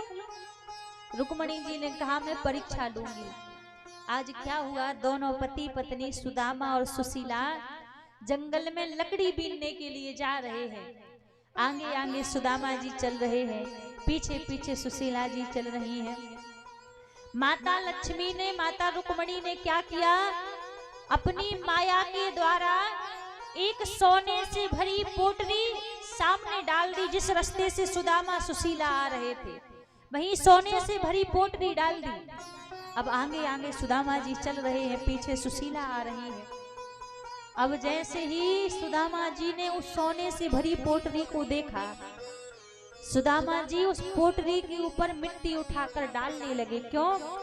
सुदामा जी को लग रहा है ना जाने किस धर्मात्मा, किस व्यक्ति का ये सोना गलती से यहाँ पर गिर गया है, बेचारा ढूंढते हुए आएगा अभी, और पीछे मेरी पत्नी सुशीला आ रही है, नारी है, कहीं सोना देखकर उसका मन ना बिगड़ जाए, इसलिए पहले इसको मिट्टी से ढक देता हूँ कि उसकी नजर ही ना पड़े।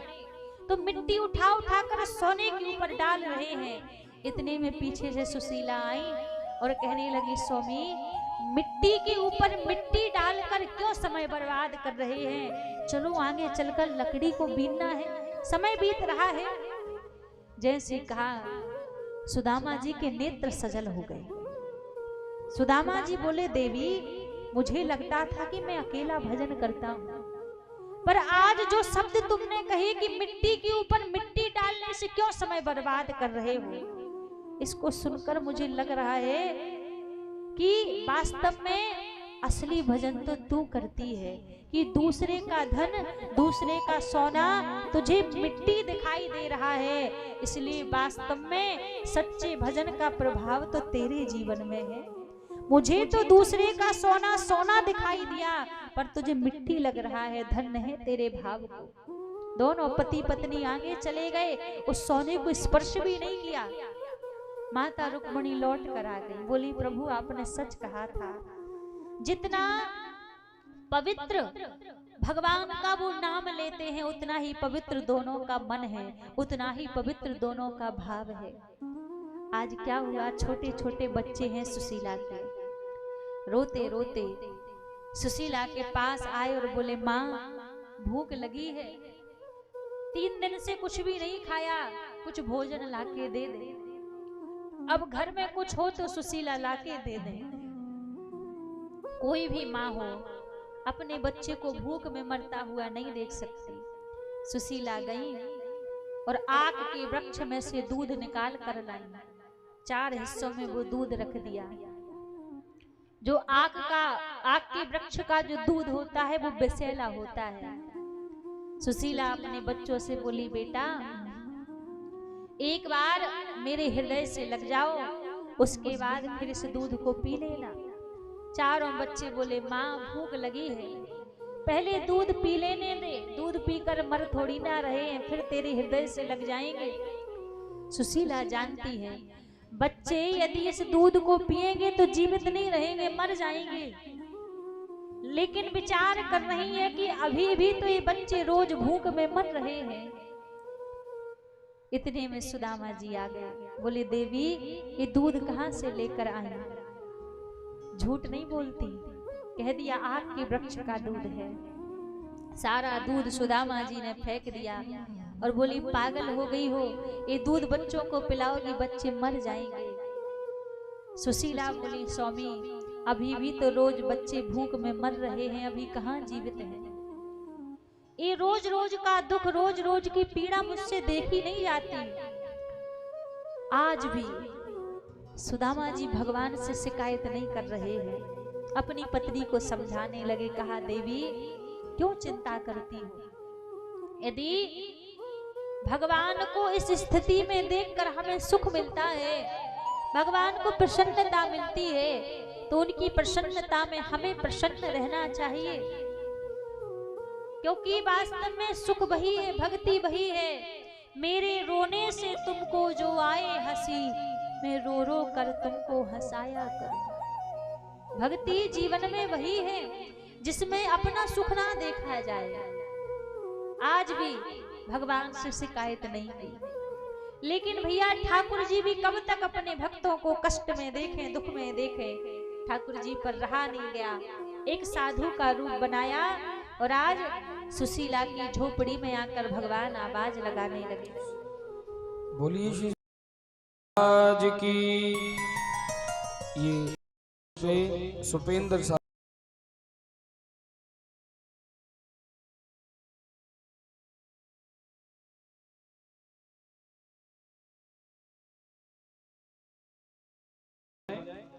₹100 रंजीत जी, सभी के लिए एक बार जोरदार ताली बजाएंगे। बोली सुदामा जी महाराज की, कृष्ण कन्हैया लाल की। एक बार सभी प्रेम से कहिए राधे राधे राधे राधे। आज भगवान साधु का रूप बनाकर सुशीला के निकट आए, आवाज लगाने लगे भिक्षाम देही। जैसे आवाज लगाने लगे सुशीला घर से बाहर आई और हाथ जोड़कर निवेदन करने लगी, भगवान मैं आपको भिक्षा नहीं दे सकती। क्यों? क्योंकि मेरे घर में गरीबी रूपी कन्या ने जन्म लिया है, गरीबी का सूरतक फैला हुआ है, इसलिए मैं आपको भिक्षा नहीं दे सकती। संत कहने लगे देवी हमने तो सुना है कि आपके पति के मित्र द्वारिकाधीश हैं। जैसे कहा सुशीला कहने लगी मुझे नहीं ज्ञात, पता नहीं है। इतना कहकर भगवान तो चले गए। सुशीला सुदामा जी के पास आई और बोली स्वामी मैंने सुना है कि आपके मित्र द्वारिकाधीश हैं। और जैसे कहा कि आपके मित्र द्वारिकाधीश हैं, द्वारिकाधीश का नाम सुनते ही सुदामा जी रोने लगे। बोले हाँ मुझ अभागा के मित्र द्वारिकाधीश हैं। सुशीला कहने लगी मैं ये नहीं कहती कि आप उनके पास कुछ मांगने के लिए जाइए, लेकिन एक बात बताओ आपका कभी मन नहीं करता द्वारिकाधीश के दर्शन करने का? सुशीला से सुदामा जी कहने लगे देवी जिसका मित्र द्वारिकाधीश के जैसा हो कैसे उसका मन नहीं करेगा कि दर्शन करने के लिए जाएं? मन करता है लेकिन हमारी और उसकी बराबरी नहीं है। वो सोने की द्वारिकापुरी का राजा है और हम इस झोपड़ी के राजा हैं, बराबरी नहीं है कुछ हमारी। सुशीला बोली मैंने उनको देखा तो नहीं है और सुना जरूर है कि वो बड़े ही करुणा सिंधु हैं, बड़े ही कृपा करने वाले हैं। आप एक बार मेरे कहने पर उनके दर्शन करने के लिए आप जाइए। जैसे सुशीला ने निवेदन किया, आज 4 घरों में सुशीला गई और 4 मुट्ठी तंदुर लेकर आई, चावल लेकर आई और उन चावल की एक पोटरी बना दी। पोटरी बनाकर सुदामा जी को दी है। उस पोटरी को लेकर आज सुदामा जी महाराज द्वारिकापुरी भगवान के दर्शन की इच्छा करने के जा रहे हैं। अब जैसे सुदामा जी महाराज अपने घर से निकले, थोड़ी दूरी पर पहुंचे। अब जैसे थोड़ी दूरी पर पहुंचे तो एक जंगल दिखाई दिया। जंगल में एक वृक्ष के नीचे बैठ गए और बैठकर रुदन करने लगे। भगवान से प्रार्थना करने लगे कि हे नाथ, मैंने वो रास्ता नहीं देखा जो रास्ता द्वारिकापुरी की ओर आता है। मैं नहीं जानता कि वो कौन सा मार्ग है जो आपकी ओर आता है, पर आप तो जानते हैं कि वो कौन सा मार्ग है जो मेरी ओर आता है। यदि मैं आप तक नहीं आ सकता तो आप कृपा करके मुझ तक आ जाइए। प्रार्थना करने लगे। प्रार्थना करते करते नींद लग गई सुदामा जी की। भगवान ने अपनी माया के द्वारा द्वारिकापुरी में सुदामा जी को बुला लिया। जब नेत्र खुले, नींद खुली तो देखा बड़े बड़े कंचन महल खड़े हुए हैं। लोगों से पूछा ये कौन सी नगरी है, पता लगा कि द्वारिकापुरी है। तो जैसे ही देखा महाराज कि ये तो द्वारिकापुरी है, भगवान के द्वार पर सुदामा जी महाराज पहुंचे और द्वारपालों से कहा कि मुझे भगवान के दर्शन करने हैं। द्वारपाल कहने लगे हम भगवान से आज्ञा लेकर आते हैं। द्वारपाल पहुंच गए ठाकुर जी के पास और कहा एक विप्र देवता है जो आपके दर्शन करना चाहते हैं, क्या आज्ञा है? भगवान बोले विप्र देवताओं के लिए तो मेरे द्वार हमेशा खुले रहते हैं, आज्ञा लेने की आवश्यकता क्यों है? द्वारपाल कहने लगे कि उनका रूप बिल्कुल अलग है।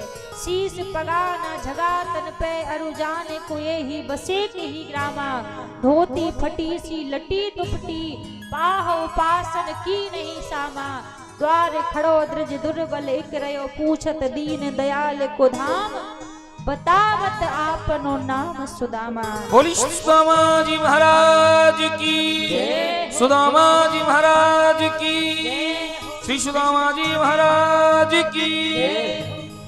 देखो देखो ये गरीबी, ये गरीबी कहा, कृष्ण के दर पे मैं विश्वास लेके आया हूँ। मेरे बचपन का यार है मेरा श्याम, यही सोच कर मैं आस करके आया हूँ। हो अरे द्वारपालो कन्हैया से कह दो, अरे द्वारपालो कन्हैया से कह दो, इधर पे सुदामा गरीब आ गया है, इधर पे सुदामा गरीब आ गया है। भटकते भटकते न जाने कहाँ से, भटकते भटकते न जाने कहाँ से, तुम्हारे महल के करीब आ गया है, तुम्हारे महल के करीब आ गया है।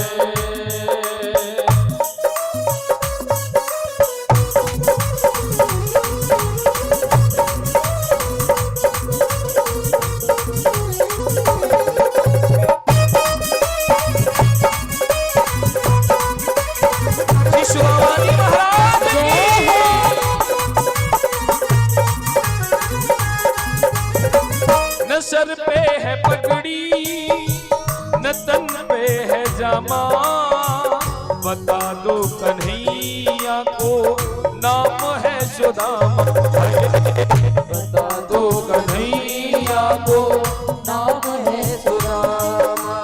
ओ न सर पे है पगड़ी न तन पे है, बता दो कन्हैया को नाम है सुदामा। ओ न सर पे है पगड़ी न तन पे है जामा, बता दो कन्हैया को नाम है सुदामा। ओ बता दो कन्हैया को नाम है सुदामा। बस एक बार मोहन से जाकर के कह दो, बस एक बार मोहन से जाकर के कह दो कि मिलने सखावत नसीब आ गया, कि मिलने सखावत नसीब आ गया।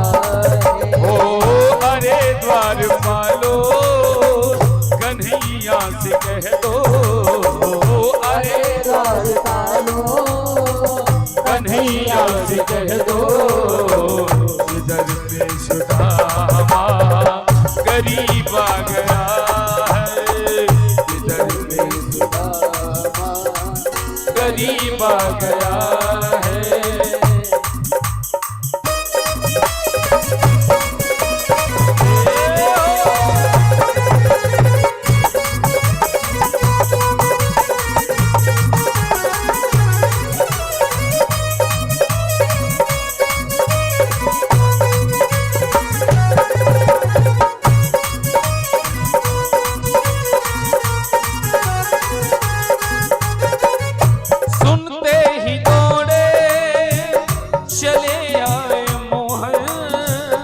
लगाया गले से सुदामा को मोह है, लगाया गले से सुदामा को मोह है, लगाया गले से सुदामा को मोह। हो के सुनते ही दौड़े चले आए मोहन, लगाया गले से सुदामा को मोहन। हो सुनते ही दौड़े चले आए मोहन, लगाया गले से सुदामा को मोह, लगाया गले से सुदामा को मोह। हुआ रुक्मणी को बहुत ही अचंभा, हुआ रुक्मणी को बहुत ही अचंभा, ये मेहमान कैसा अजीब आ गया है, ये मेहमान कैसा अजीब आ गया। श्री सुदामाजी महाराज की काली सेवा करते हुए सभी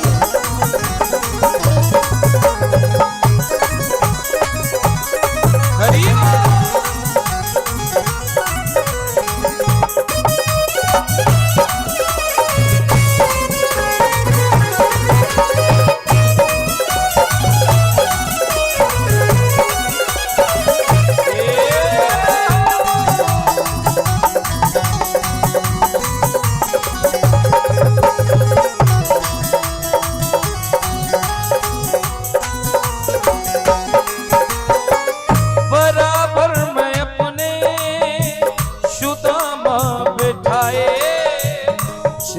चरणासुओं से श्याम ने धुलाए है, चरणासुओं से श्याम ने धुलाए, चरण आंसुओं से श्याम ने धुलाए। बराबर में अपने सुदामा बैठाए, चरण आंसुओं से श्याम ने धुलाए। ओ बराबर में अपने सुदामा बैठाए, चरण आंसुओं से श्याम ने धुलाए, चरण आंसुओं से श्याम ने धुलाए। न घबराओ प्यारे जरा तुम सुदामा, न घबराओ प्यारे जरा तुम सुदामा, खुशी का समा तेरे करीब आ गया है, खुशी का समा तेरे करीब आ गया है।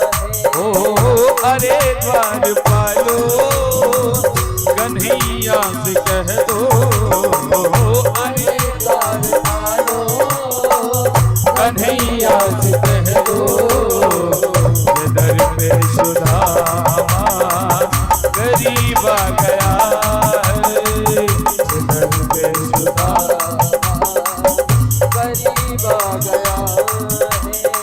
बार दोनों हाथ उठाएंगे श्री सुदामा जी महाराज के, दोनों हाथ उठा करके ताली के साथ अरे द्वार पालो कन्हैया से कह दो, अरे द्वार पालो कन्हैया से कह दो, इधर पे सुदामा गरीब आ गया है, इधर पे सुदामा गरीब आ गया है।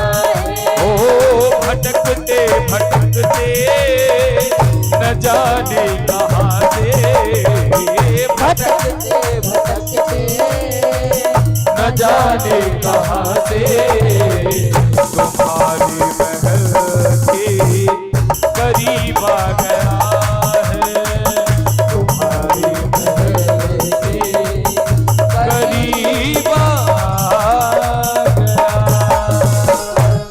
बोली सुदामा जी महाराज की, श्री सुदामा जी महाराज की, भक्त वत्सल भगवान की। ये चंदन यादव जी 100 रुपया और 100 रुपये रंजन मेडिकल ठाकुर जी श्री सुदामा जी महाराज के चरणों में अर्पण कर रहे हैं। एक बार पुनः जोरदार ताली बजाएंगे।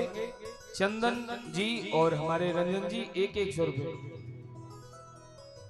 ये सुदामा जी महाराज के चरणों में, सदाशिव वर्मा जी 150 रुपये भगवान के चरणों में अर्पण किए हैं। एक बार जोरदार ताली बजाएं।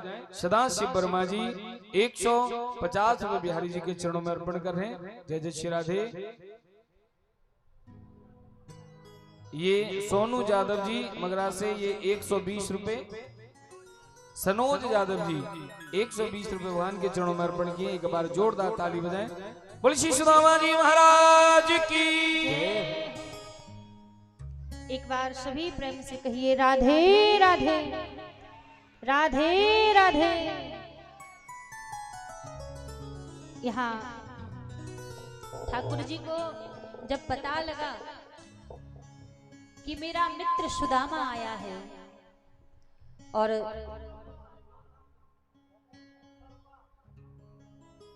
ये दिव्यांशु और शिवांशु 50-50 रुपए और गौतम शर्मा जी 100 रुपए और एक छोटी सी बिटिया और 50 रुपए अर्पण करके गई हैं। एक बार जोरदार ताली बजाएं सभी बच्चों के लिए भी। ठाकुर जी ने महाराज जैसे ही सुना कि मेरे मित्र सुदामा आए हैं, नाम सुनते ही ठाकुर जी दौड़ पड़े कि मेरा मित्र आया है, मेरा सुदामा आया है। और जैसे ही ठाकुर जी दौड़े और आज सुदामा जी को जाके ठाकुर जी ने हृदय से लगा लिया, अंकों में भर लिया। बोली श्री सुदामा जी महाराज की। ये मिथुन गोस्वामी जी 100 रुपए भगवान के चरणों में अर्पण किए हैं। बिहारी जी कृपा करें। लखन शर्मा जी तेलियाडी से 100 रुपए भगवान के चरणों में अर्पण कर रहे हैं। बिहारी जी कृपा करें।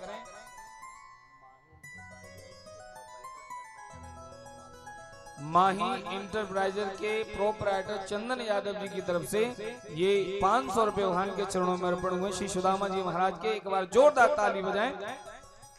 बोलिए श्री सुदामा जी महाराज की।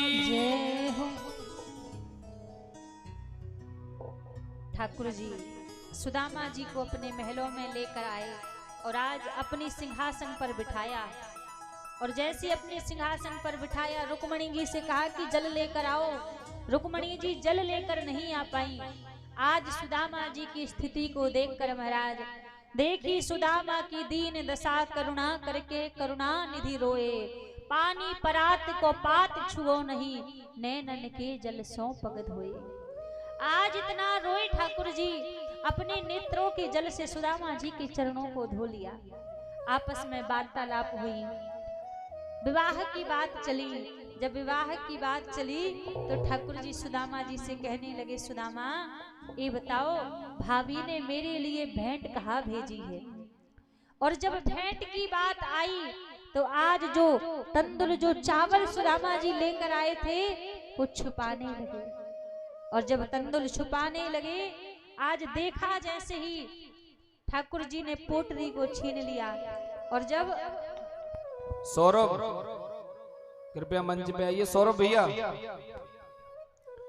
ये सुभाष जी, सुभाष डेकोरेशन 100 रुपए भगवान के चरणों में अर्पण किए। एक बार जोरदार ताली बजाएं। विशाल डीजे, हाँ, जो पिछले वर्ष यज्ञ में भगवान के चरणों में अपना सेवा अर्पण किए थे, विशाल जी 100 रुपए अर्पण करें। जोरदार ताली बजाएं। माही इंटरप्राइजेज चंदन यादव जी, ये फिर से 100 ये 500 रुपए भगवान के चरणों में अर्पण करें। एक बार जोरदार ताली बजाएं माही इंटरप्राइजेज की तरफ से चंदन यादव जी। ये सदा शिव ज्वेलर्स जी, ये 500 रुपए भगवान के चरणों में अर्पण कर रहे हैं। एक बार जोरदार ताली बजाएं सदा शिव ज्वेलर्स की तरफ से 500 रुपए। वाह। Cubicle world industries private limited जो मुंबई में है, हमारे प्रतीक शर्मा जी की कंपनी है। हाँ, प्रतीक शर्मा जी की तरफ से ये 500 रुपए। एक बार जोरदार ताली बजाएं। श्री सुदामा जी महाराज के चरणों में अर्पण हुए।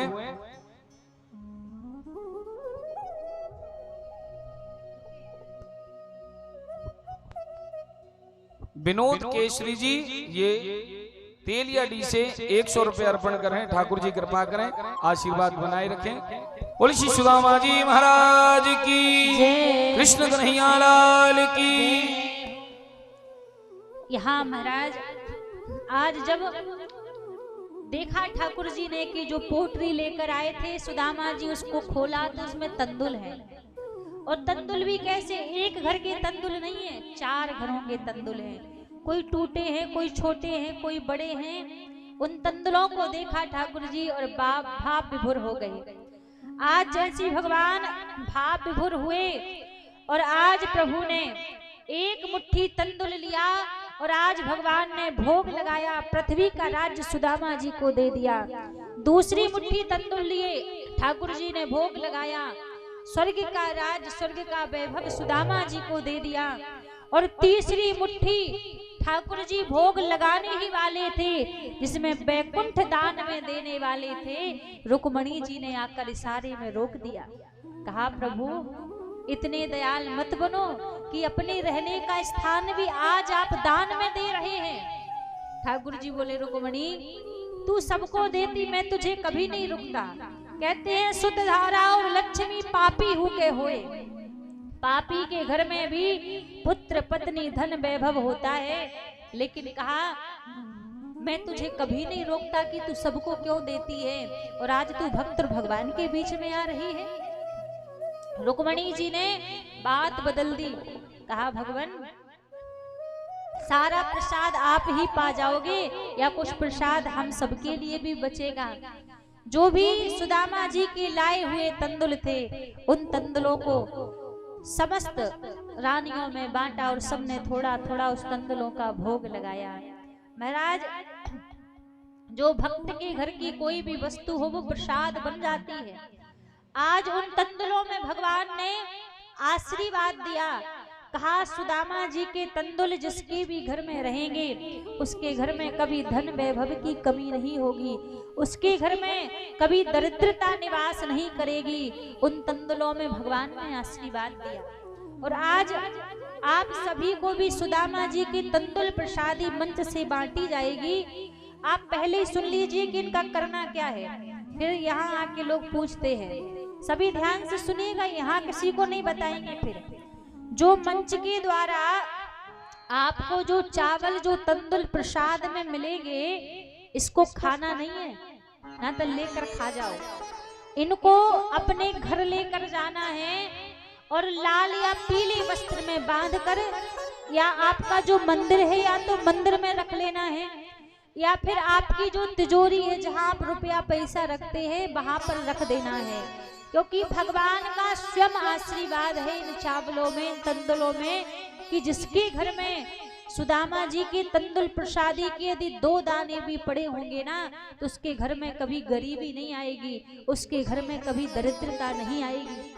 तो आज आप सभी को भी मंच के द्वारा तंदुल प्रसादी मिलेगी।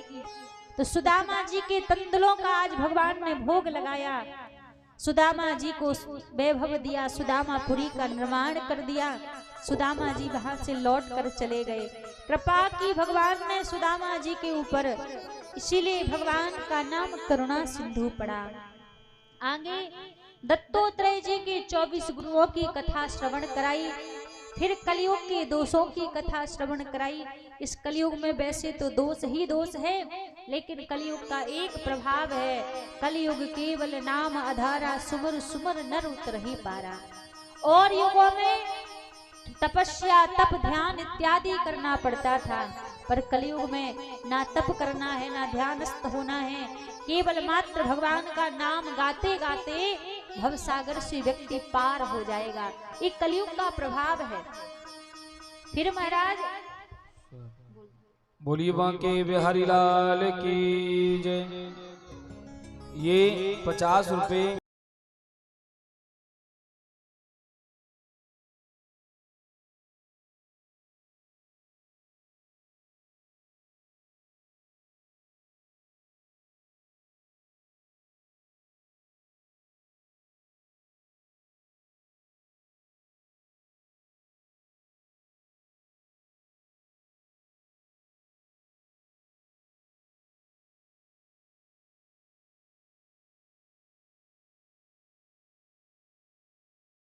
बोलिए बांके बिहारी लाल की जय हो। कलयुग के दोषों की कथा श्रवण कराई।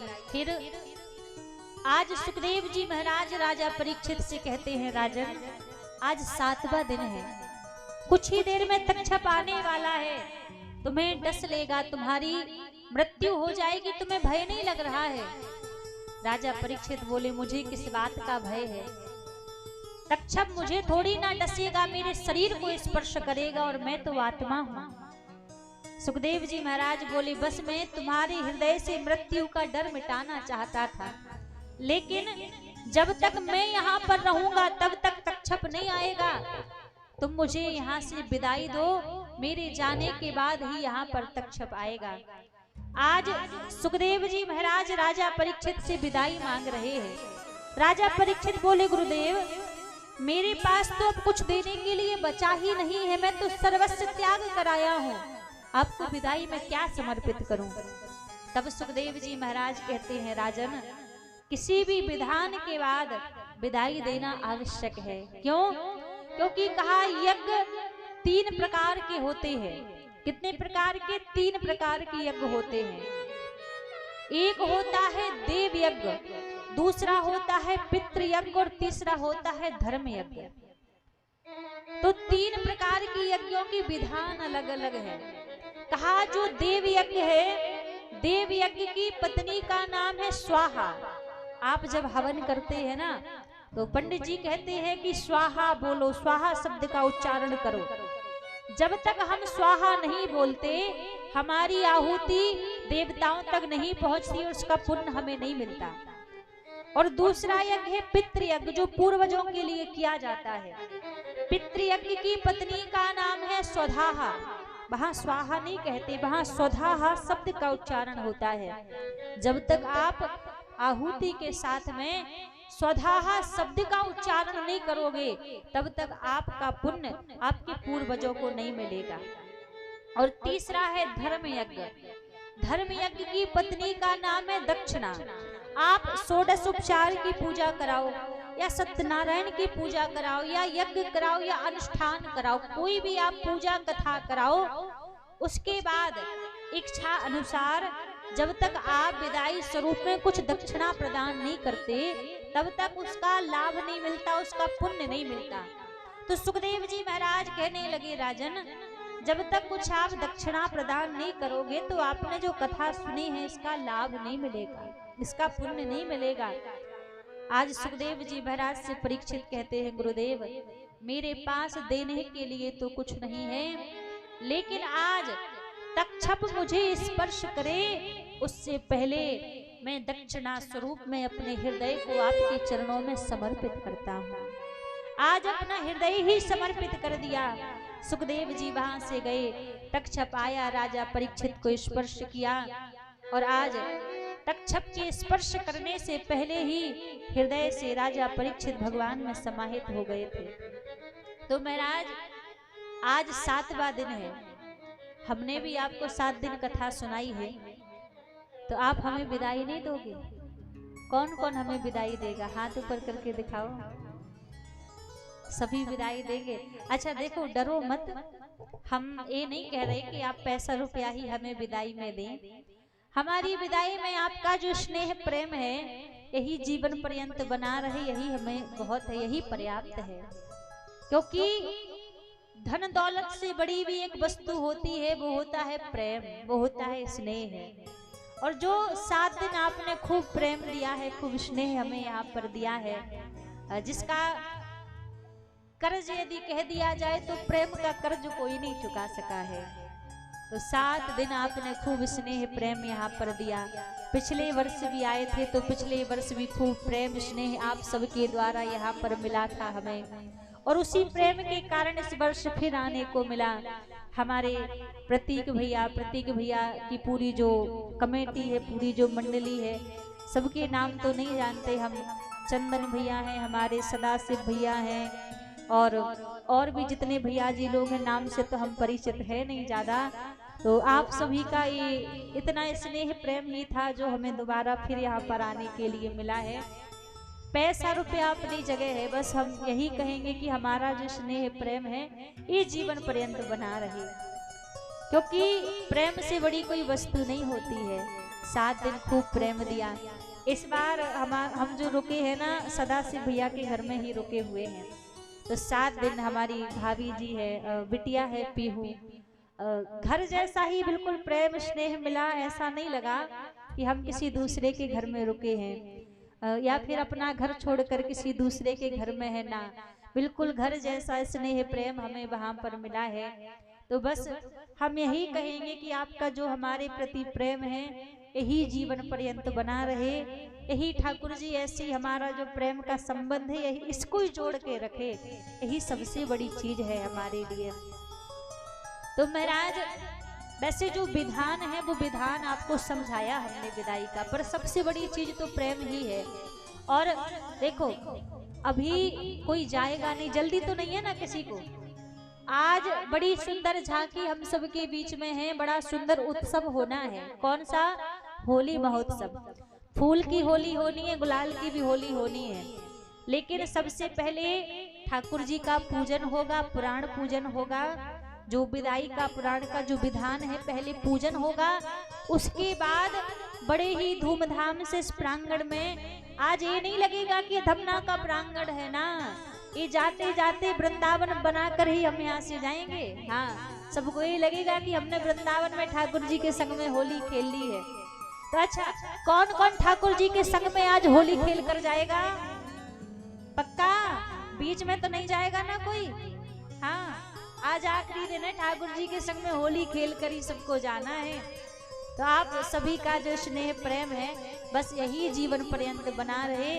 और हम इतना कहेंगे कि हमेशा आप भगवान के इस मार्ग पर चलते रहें, सनातन धर्म से आप जुड़े रहें, सत मार्ग पर चलते रहें। और हमारे प्रतीक भैया ऐसे ही हर वर्ष ऐसे धर्म के आयोजन कराते रहें। आप सबके बीच में ऐसे ही, ये नहीं कि हम ही आए, कभी कोई और भी आ सकता है, कोई पता नहीं, पर ये जरूरी है कि धर्म का आयोजन होना चाहिए। और हम तो कहते हैं धमना में ही नहीं, आसपास भी जितने गांव हैं, आसपास भी जितने नगर हैं, हर एक गांव में ऐसे धर्म के आयोजन होने चाहिए। ये जरूरी नहीं है कि आप बहुत बड़ा विशाल यज्ञ करवाओ तभी धर्म का आयोजन होगा ना, आप 7 दिन का अनुष्ठान भी करा सकते हैं, पर धर्म का आयोजन होना चाहिए। तो महाराज आज भागवत जी के अंतिम श्लोक का आप सभी हमारे साथ में गायन करेंगे। और हम प्रतीक भैया से कहेंगे कि आप थोड़ा सा बैठ जाइए, क्योंकि आप 7 दिन पूजा में बैठे हैं तो ये आपके लिए जरूरी है। क्योंकि यहाँ पर 7 दिन जो परीक्षित के रूप में बैठे थे हमारे प्रतीक भैया, मुखिया जी और भाभी जी ही बैठी थी। और जो भागवत जी का पूरा सार है, 7 दिन का जो सार है, वो भागवत जी के अंतिम श्लोक में है। तो हम भागवत जी का ये अंतिम श्लोक गाएंगे। उसके बाद में हमारे प्रतीक भैया और भाभी सबसे पहले मंच पर आकर ठाकुर जी का पूजन और हमें विदाई प्रदान करेंगे। उसके बाद में देखो आज सबको आना है, ऐसा नहीं है कि आप रोज नहीं आते, कोई बात नहीं, आज विदाई का समय है। पहले सबसे पहले हमारे जितने दादाजी भैया जी लोग हैं, आप सब एक एक करके मंच पर आएंगे। उसके बाद फिर एक एक करके सभी माताएं आएंगी। आधे घंटे का समय पूजन में लगेगा। उसके बाद फिर होली महोत्सव हम आप सभी मनाएंगे। तो सबसे पहले सभी अपने दोनों हाथों को जोड़ ले, और जिसके पास में, आपके पास में तो वस्त्र है तो सर ढक लें, और भागवत जी के अंतिम श्लोक का आप सभी हमारे साथ में गायन करेंगे। एक बार हम बोलेंगे, उसके बाद एक बार आप सभी को बोलना है, क्योंकि भागवत जी का जितना जो भी सार है वो भागवत जी के इसी अंतिम श्लोक में ही है। तो सभी लोग अपने दोनों हाथों को जोड़ लें, और भैया आप पीछे ही बैठ जाइए, जहां भी हैं 1 मिनट के लिए बैठ जाइए, और श्लोक का गायन करेंगे सभी। नाम संकीर्तनम यस्या, नाम संकीर्तनम यस्य सर्वे पाप प्रणाशनम, सर्व पाप प्रणाशनम, प्रणामो दुख समनः, प्रणामो दुख शमनः, तम नमामि हरिं परम, तम नमामि हरिं परम, तम नमामि हरिं परम। तम नमामि हरिं परम। बोलिए भागवत महापुराण की जय, बांके बिहारी लाल की, जय, राधा रानी सरकार की। जय। अब सबसे पहले प्रतीक भैया और भाभी जी आएंगे, ठाकुर जी का पूजन करके और हमें विदाई समर्पित करेंगे। उसके बाद एक एक करके सभी भैया जी लोग मंच पर आएंगे और विदाई समर्पित करके, और अति शीघ्र सभी लोग नीचे उतरते जाएंगे। कोई मंच पे ज्यादा देर रुकेगा नहीं, बस आएंगे और प्रसाद यहाँ से लेकर अपने स्थान पर जाकर सभी बैठते रहेंगे। श्राद्धे ये अंबिका विश्वकर्मा जी 50 रुपए, और सुधीश जियो ऑफिस से 100 रुपए, और लालू यादव जी 200 रुपए भगवान के चरणों में अर्पण किए हैं। प्रेम सागर कुल्ला से ये 100 रुपए भगवान के चरणों में अर्पण किए। बिहारी जी कृपा करें। रिया सोनम 50 रुपए बिहारी जी के चरणों में अर्पण किए। बिहारी जी कृपा करें। एक बार सभी के लिए जोरदार ताली बजाएं। बोलिए श्री सुदामा जी महाराज की, श्री भागवत महापुराण की, भागवत महापुराण की। अब हमारे इस कथा के मुख्य यजमान जो हमारे मुखिया जी प्रतीक शर्मा जी, ठाकुर जी का पहले पूजन करेंगे, भागवत जी का पूजन करेंगे, फिर पूज्य देवी जी का पूजन कर विदाई अर्पण करेंगे। और आप सभी को भी आज मंच से सुदामा जी महाराज के चावल भी वितरण किए जाएंगे। तो मैं लेकिन एक निवेदन करूंगा, सभी बड़ी शांति पूर्वक आते हुए अपने स्थान पर बैठेंगे वापस, और बड़ी धूमधाम से आप हम सभी होली उत्सव भी मनाएंगे। शिराजे ठाकुर जी का तिलक।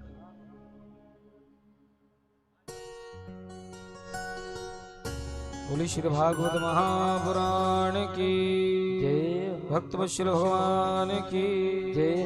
हरि ओम। खंडनम चतनम दिव्यम गंडाद्यम सुमनोहरम। ठाकुर जी को भी लगाइए। हरि ओम। महकस्तूरितलाट पटले वक्षस्थले कौस्तुभं नासाग्रे परमुक्तगंगरधले वेणुकरे गंगणम शरवांगे हरिचंदनम सुललितं कंठे च मुक्तावली गोपस्त्री परविष्टो विजयते गोपाल चूड़ामणि। भागवत जी और ठाकुर जी को विदाई अर्पण करेंगे। पहले रुक जाइए, अभी रुक जाइए, रुक जाओ।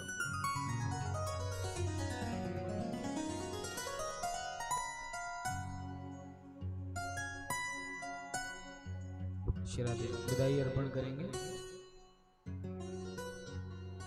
रुक जाइए अभी। बोले श्री भागवत महापुराण की जय। भागवत जी पे, ठाकुर जी पर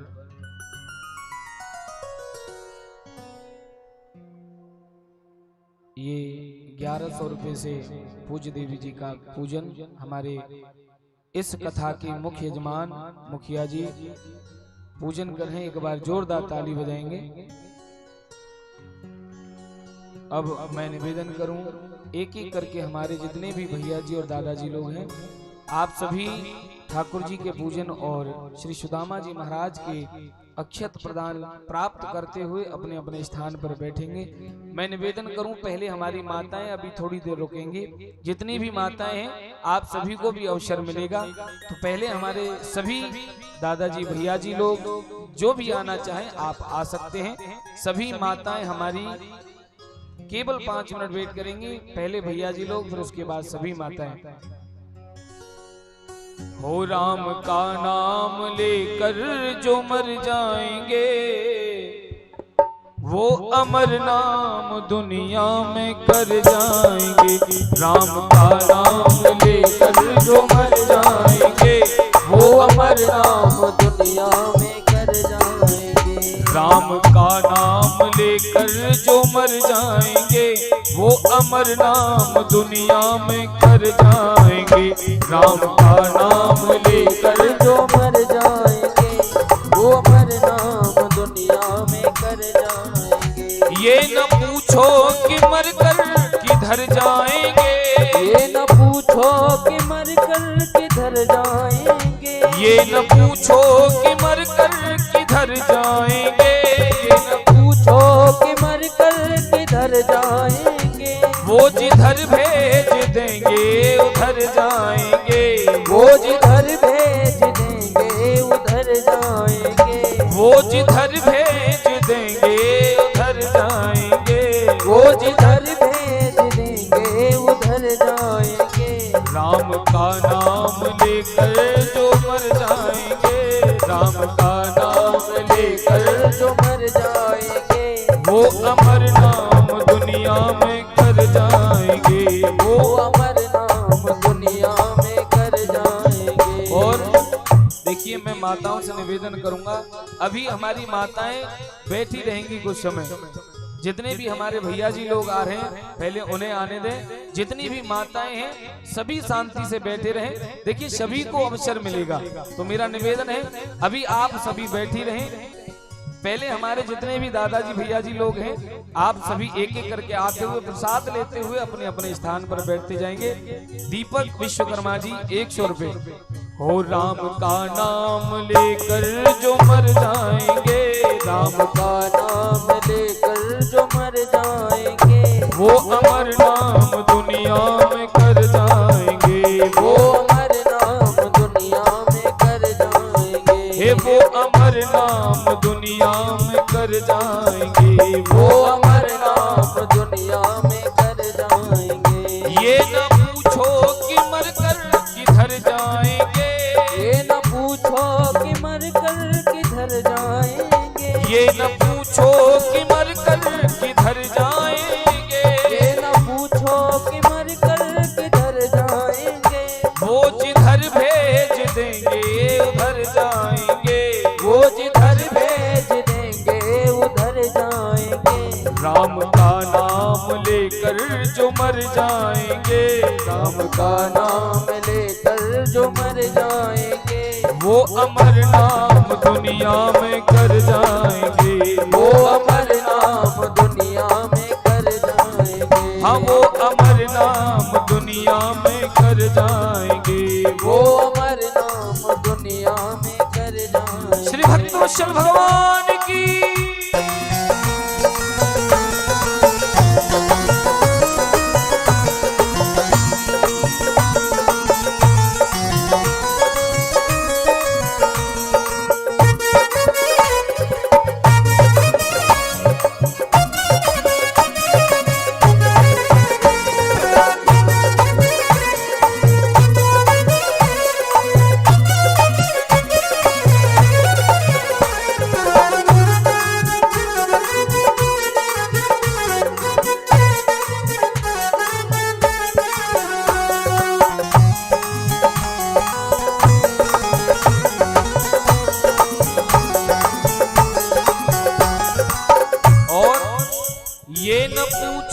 कि मर कर किधर जाएंगे, ये न पूछो कि मर कर किधर जाएंगे, ये न पूछो कि मर कर किधर जाएंगे, ये न पूछो कि मर कर किधर जाएंगे, ये न पूछो कि मर कर किधर जाएंगे, ये न पूछो कि मर कर किधर जाएंगे, हाँ ये न पूछो कि मर कर किधर जाएंगे, ये न पूछो कि मर कर किधर जाएंगे, वो जिधर भेज देंगे उधर जाएंगे, वो जिधर भेज देंगे उधर जाएंगे, वो जिधर भेज देंगे उधर जाएंगे, वो जिधर भेज देंगे उधर जाएंगे। राम का नाम लेकर जो माताएं, अरे मैया 5 मिनट रुक जाओ, जो माताएं खड़ी हैं थोड़ी देर बैठ जाएंगी, जो माताएं खड़ी हो रही हैं बैठ जाएं 5 मिनट अभी। मेरा निवेदन है माताओं से अभी कुछ मिनट के लिए रुक जाएं, सभी माताओं से मेरा निवेदन है अभी रुक जाएंगे 5 मिनट।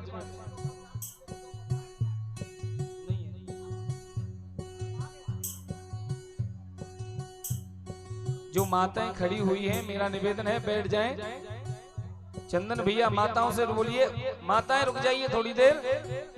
अरे मैया सबने समय मिलेगा, रुक जाओ थोड़ी देर 5 मिनट व्यवस्था बनाएंगे सभी। जो माताएं खड़ी हो रही हैं बैठ जाएं आप सभी। जितनी भी माताएं हमारी खड़ी हुई हैं केवल आप 5 मिनट और समय दें।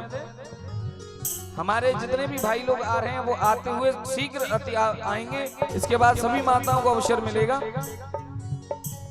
बोलिए श्री भागवत महापुराण की जय हो, जय हो।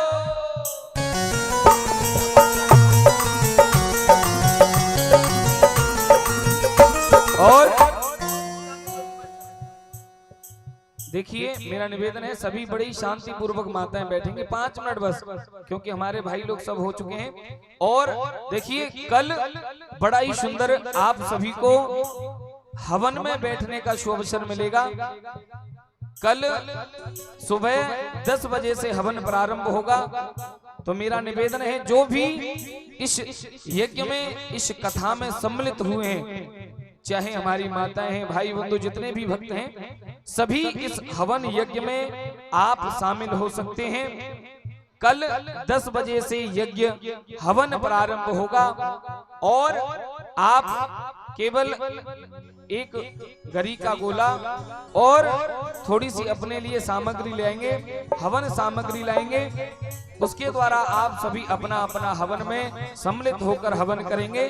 कल सुबह 10 बजे हवन प्रारंभ होगा और हवन के तुरंत बाद चाहे वो 3 बज जाए 3:30 जितने भी समय लगेगा, उसके बाद बड़ा ही सुंदर भंडारा आप सभी के लिए। कल के भंडारे प्रसादी की भी बड़ी सुंदर व्यवस्था है। तो मेरा निवेदन है कल सभी हवन यज्ञ में शामिल होते हुए बड़ा ही सुंदर भंडारे में भी आप सभी शामिल होंगे। कल हमारी यज्ञ समिति के द्वारा, हमारे मुखिया जी के द्वारा बड़ा ही सुंदर आप सभी के लिए दिव्य भंडारा है। तो सभी भंडारा भी प्राप्त करते चलेंगे और जिन्हें भी हवन में शामिल होना है कल सभी अपने अपने नाम गोत्र के द्वारा हवन में सम्मिलित होंगे। जय जय श्री राधे, जय जय श्री श्याम।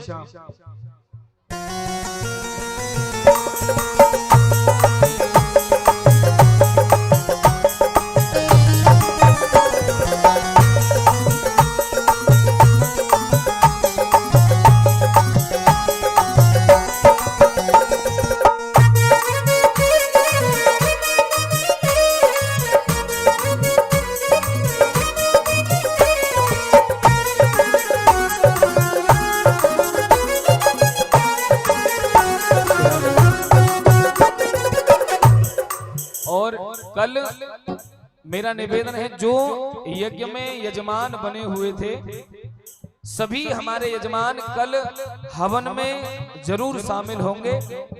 जितने भी हमारे यजमान 9 यजमान थे, जितने भी यजमान हैं 9 सभी के सभी कल हवन में सहपत्नी जोड़े के साथ शामिल होंगे।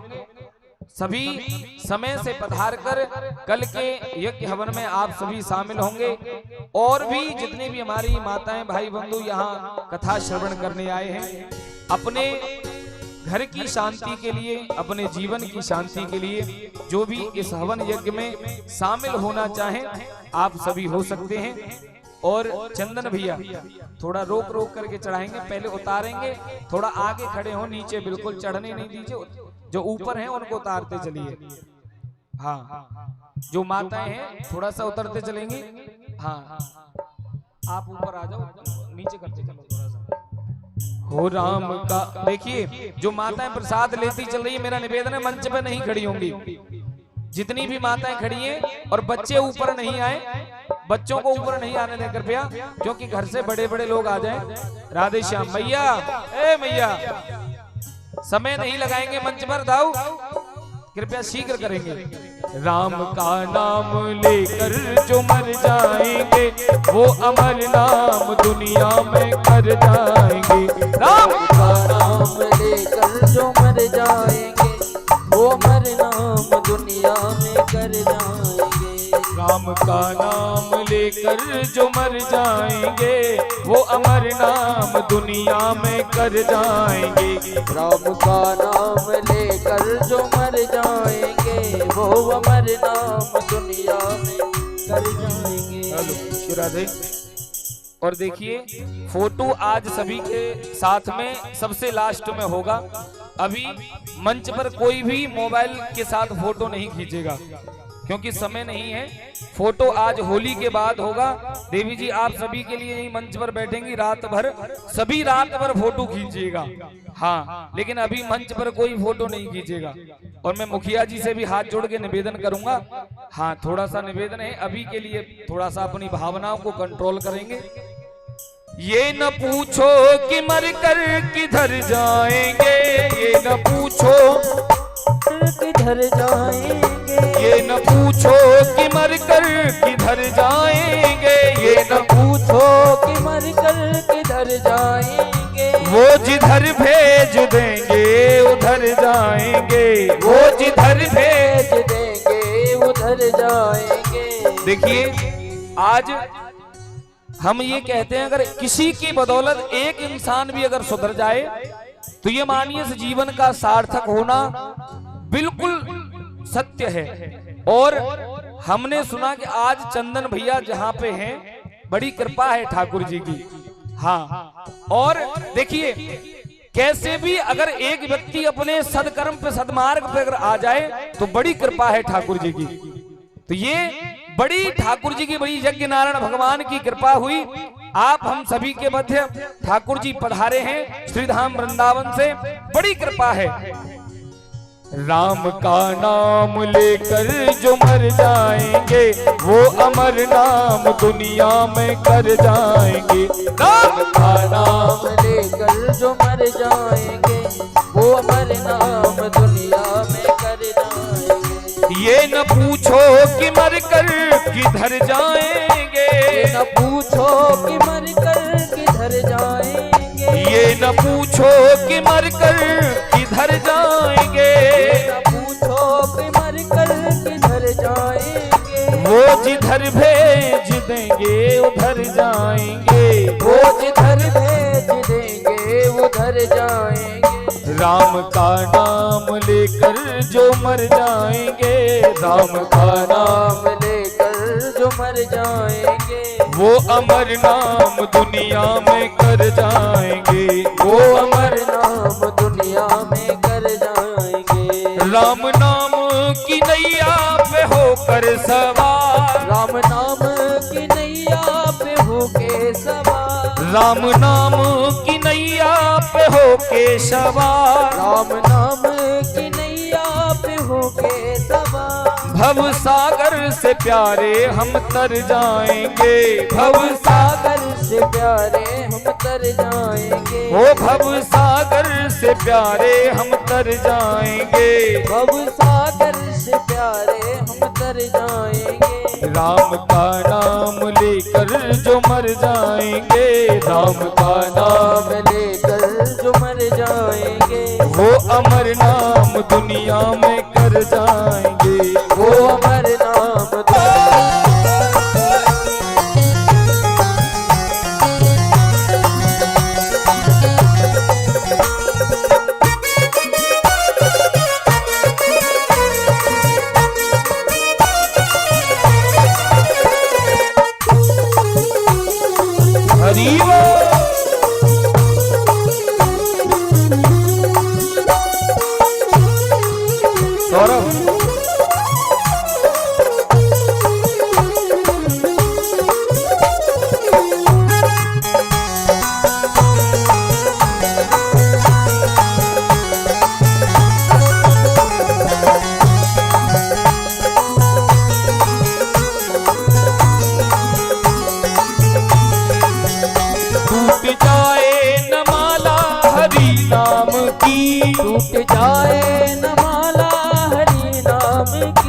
टूट जाए न माला हरि नाम की, टूट जाए न माला हरि नाम की, वरना अनमोल मोती बिखर जाएंगे, वरना अनमोल मोती बिखर जाएंगे, हे वरना अनमोल मोती बिखर जाएंगे, वरना अनमोल मोती बिखर जाएंगे।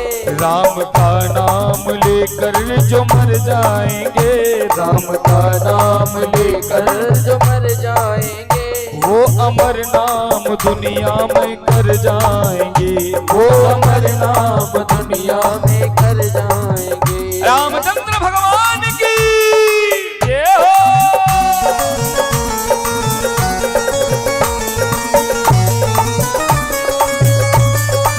जय हो।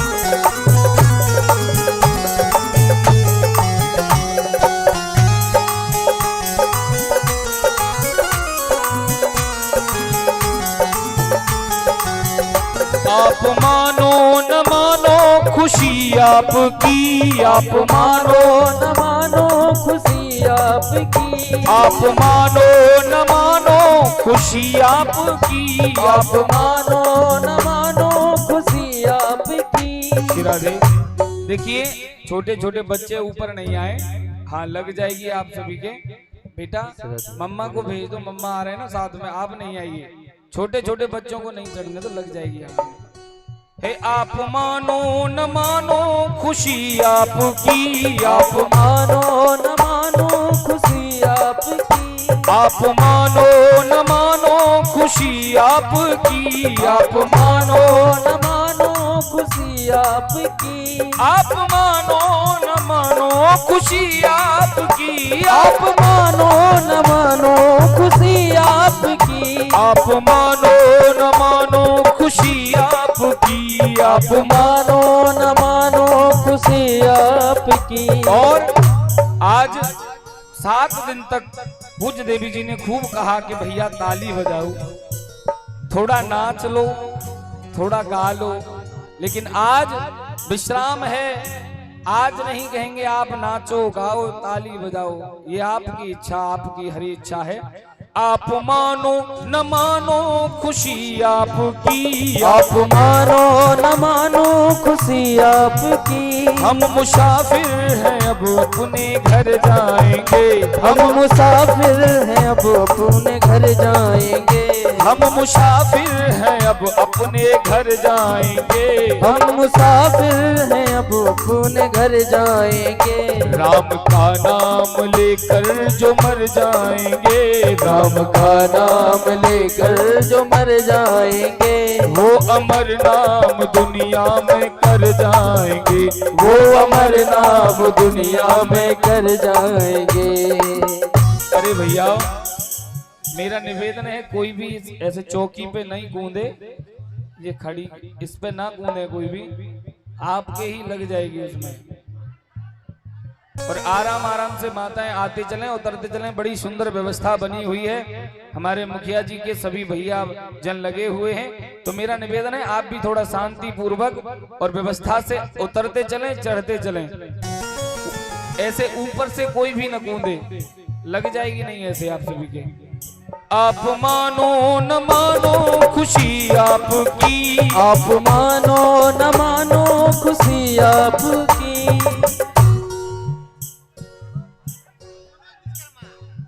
एगो मनोज विश्वकर्मा जी, सोनू विश्वकर्मा जी, सोनू विश्वकर्मा जी, गोलू विश्वकर्मा जी, पायल जी, पूजा जी, ये भैया 500 रुपए 5 लोग दिए। ठाकुर जी कृपा करें, आशीर्वाद बनाए रखें।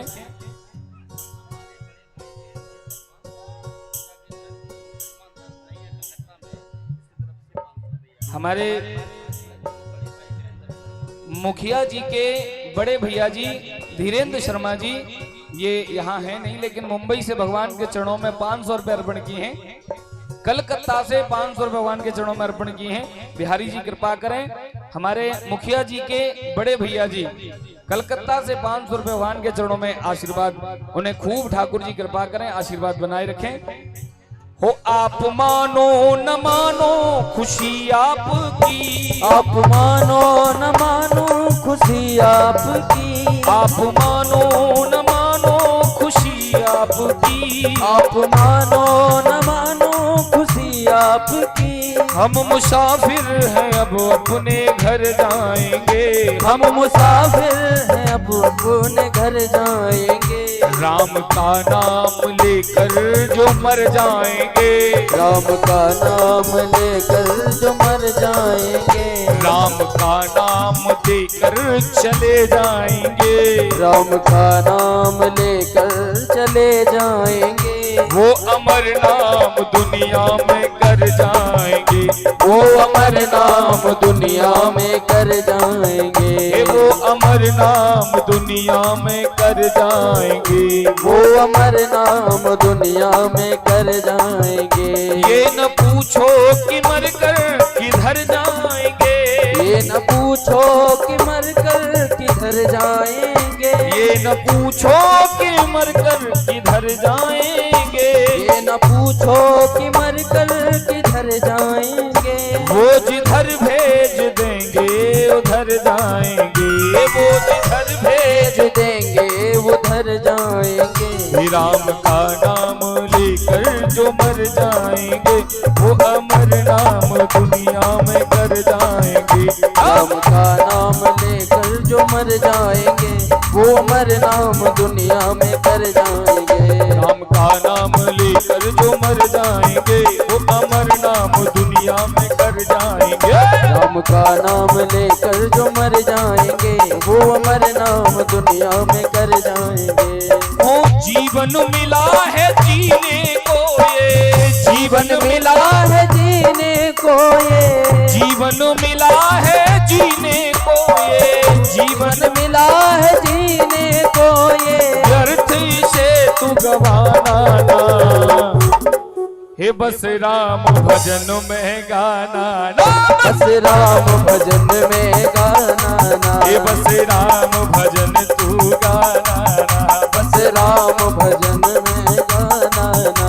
ओ जीवन मिला है जीने को ये, जीवन मिला है जीने को ये, जीवन मिला है जीने को ये, जीवन मिला है जीने को ये। व्यर्थ से तू गवाना रे।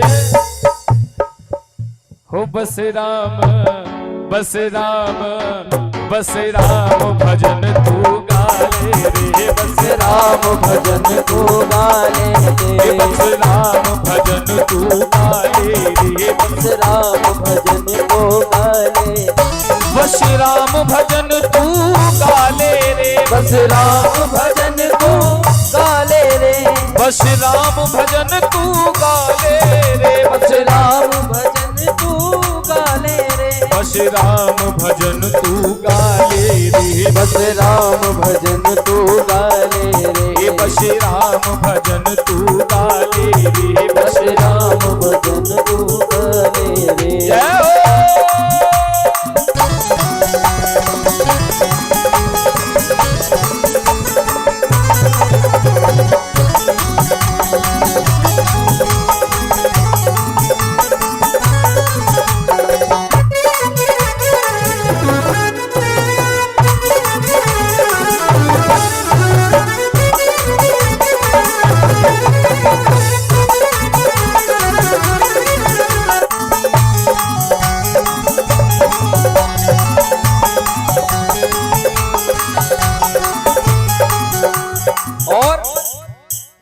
होगी। राम भजन बिन मुक्ति न होगी। राम भजन बिन मुक्ति होगी।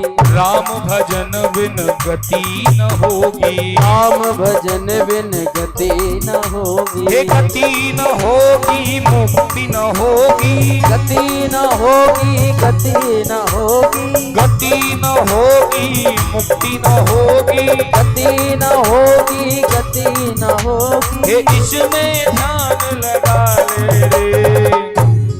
ओ तू राम भजन ही गा ले रे। तू राम भजन गाले ये रे। तू राम भजन ही गा ले रे। तू राम भजन गाले रे। ओ राम भजन गा, राम भजन गा। राम भजन गा, राम भजन गा। राम भजन गा, राम भजन गा। राम भजन गा, राम भजन गा। राम से नेह लगा ले रे। हे राम भजन तू गा ले रे। हे राम भजन तू गाले रे। आह राम भजन तू गा ले रे।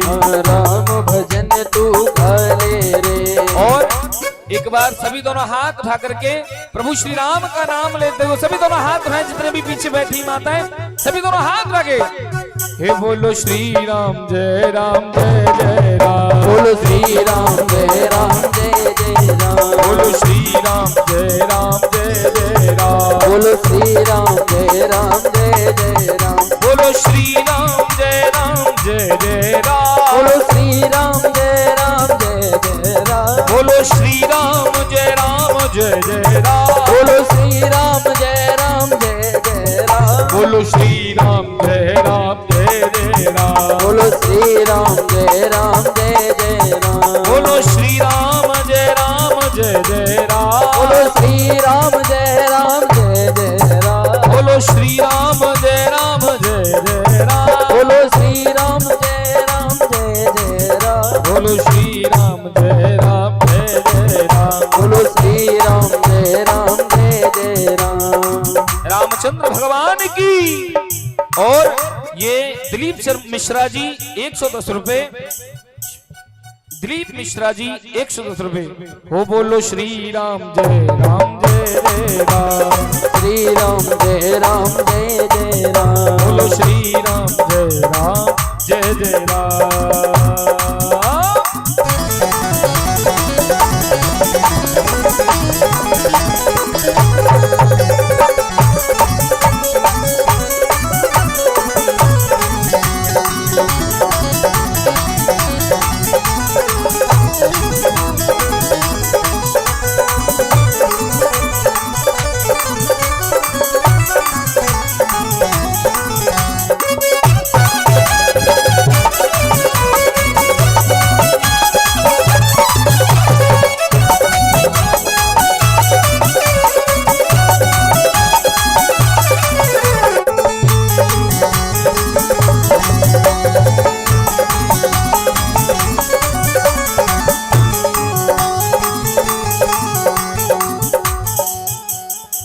वो तेरा पल पल बीता जाए मुख से भजले नमः शिवाय। तेरा पल पल बीता जाए मुख से जपले नमः शिवाय। तेरा पल पल बीता जाए मुख से भजले नमः शिवाय। तेरा पल पल बीता जाए मुख से जपले नमः शिवाय। ओम नमः शिवाय। ओम नमः शिवाय। ओम नमः शिवाय। ओम नमः शिवाय। ओम नमः शिवाय। ओम नमः शिवाय। ओम नमः शिवाय। ओम नमः शिवाय। ये तेरा पल पल बीता जाए मुख से भजले नमः शिवाय।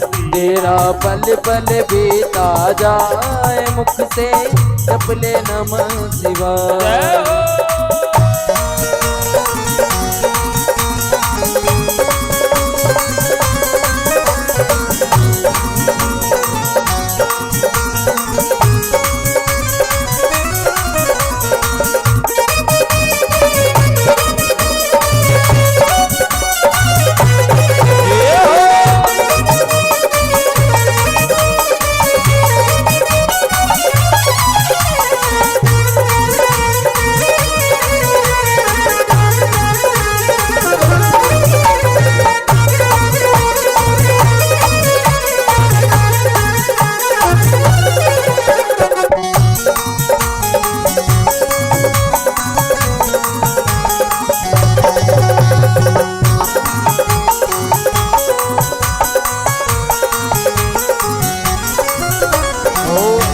शिव तुम हृदय से बोलो, मन मंदिर का पर्दा खोलो। मन मंदिर का पर्दा खोलो, मन मंदिर का पर्दा खोलो। शिव शिव तुम हृदय से बोलो, मन मंदिर का पर्दा खोलो। मन मंदिर का पर्दा खोलो, मन मंदिर का पर्दा खोलो। ये अवसर पल पल बीता जाए, मुख से भजले नमः शिवाय।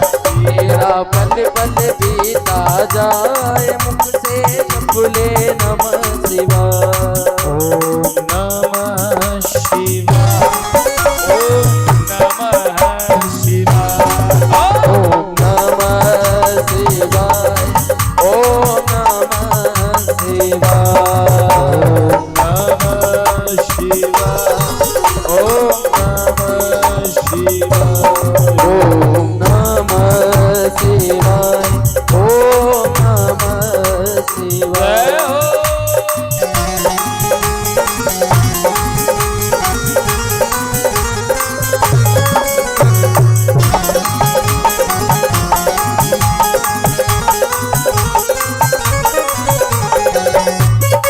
हरि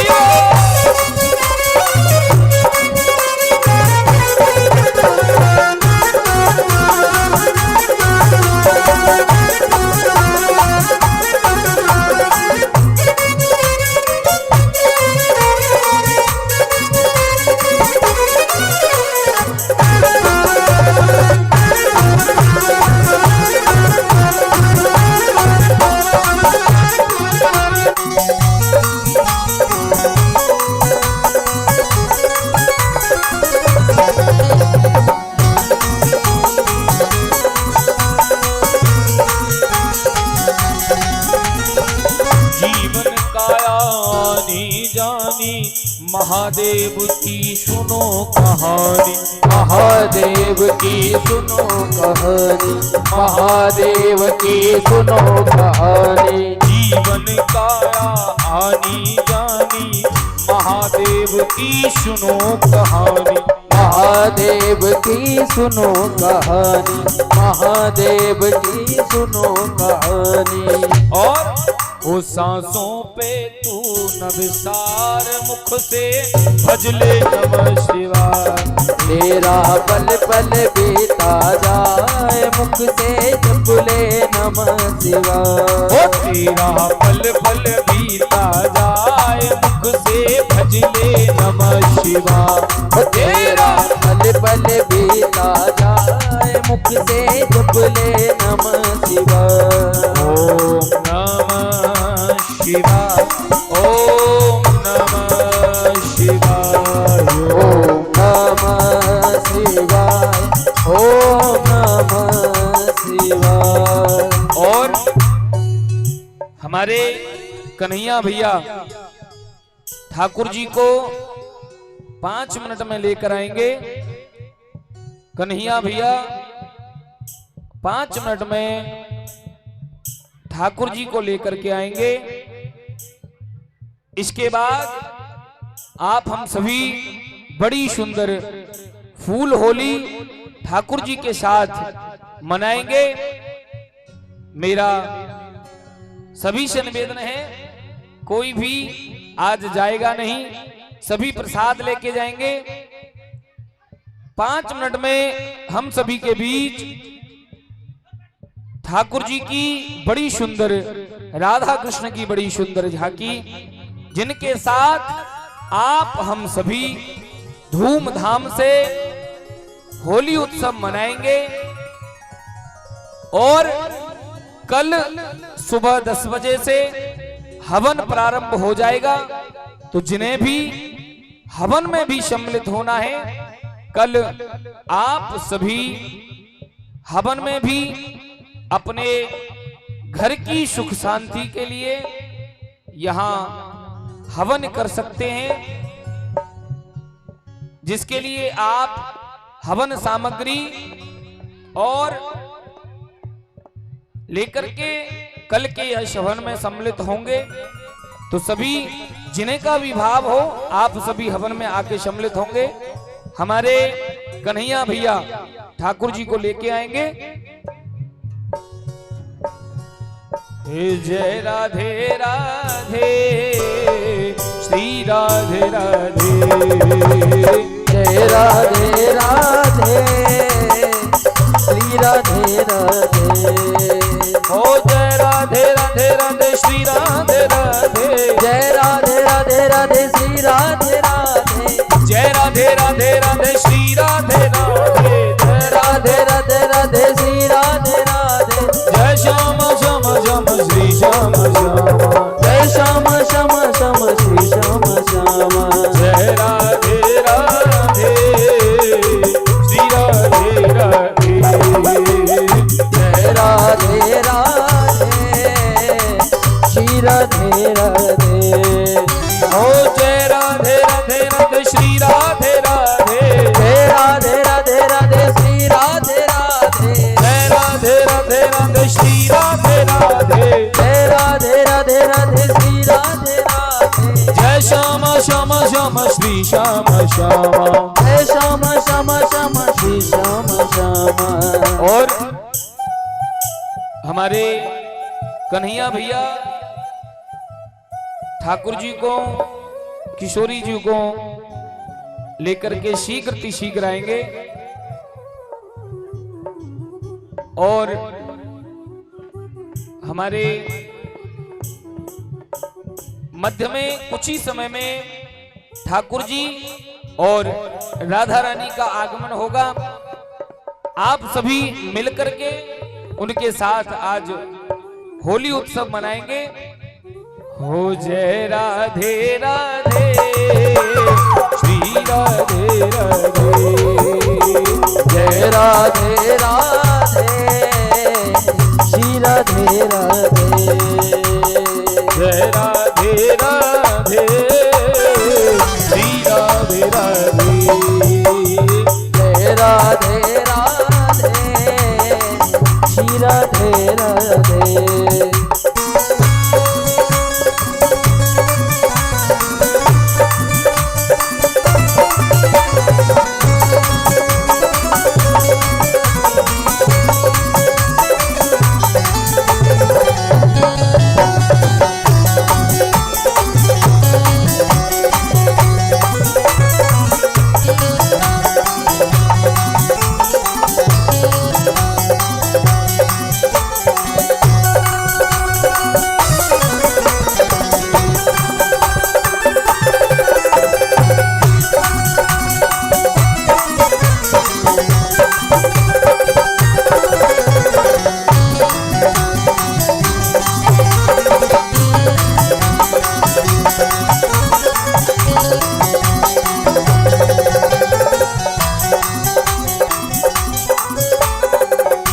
वृंदावन नाम है, धन वृंदावन धाम, धन वृंदावन नाम है, धन वृंदावन धाम। ओ धन वृंदावन रसिक जन जो सुमिरे श्यामा श्याम, धन वृंदावन रसिक जो सुमिरे श्यामा श्याम। बोलो जय राधे राधे श्री राधे राधे, जय राधे राधे श्री राधे राधे, ओ जय राधे राधे राधे श्री राधे राधे, जय राधे राधे राधे श्री राधे राधे। कन्हैया भैया श्री राधे श्याम, कन्हैया भैया अगर हमारी आवाज सुन रहे हो तो कृपया शीघ्र आएंगे। श्री राधे श्याम। हो जय राधे राधे श्री राधे राधे, जय राधे राधे श्री राधे राधे, ओ जय राधे राधे श्री राधे राधे, जय राधे राधे श्री राधे राधे।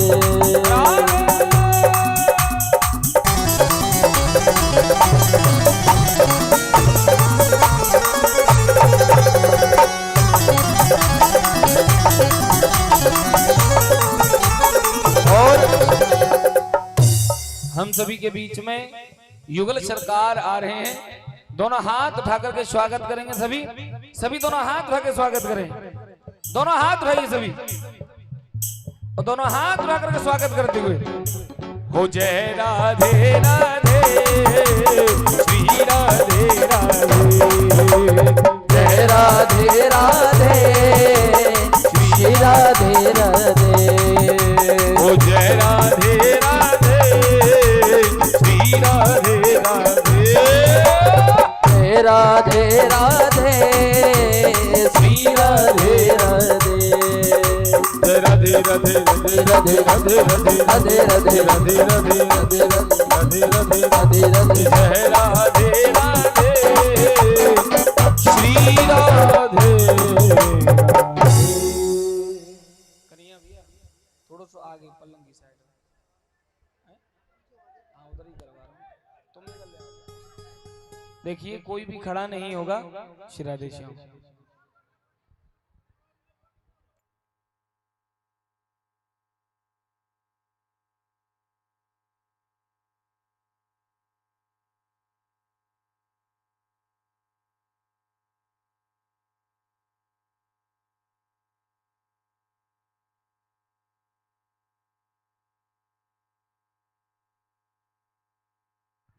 जय राधे। बोली द्वारकाधीश भगवान की जय, कृष्ण कन्हैया लाल की जय। जय जय श्री राधे श्याम।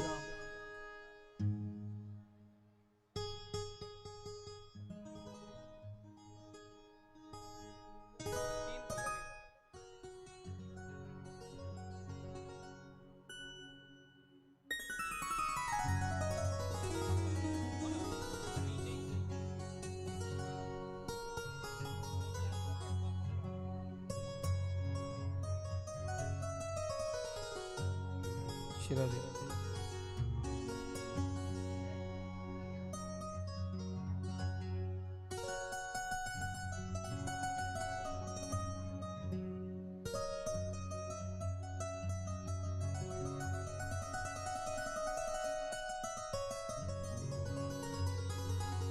हरिओम।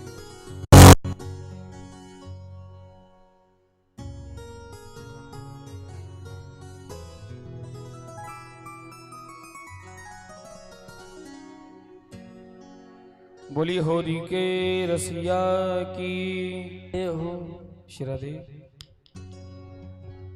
थोड़ा सा इको और बढ़ा दो इसका।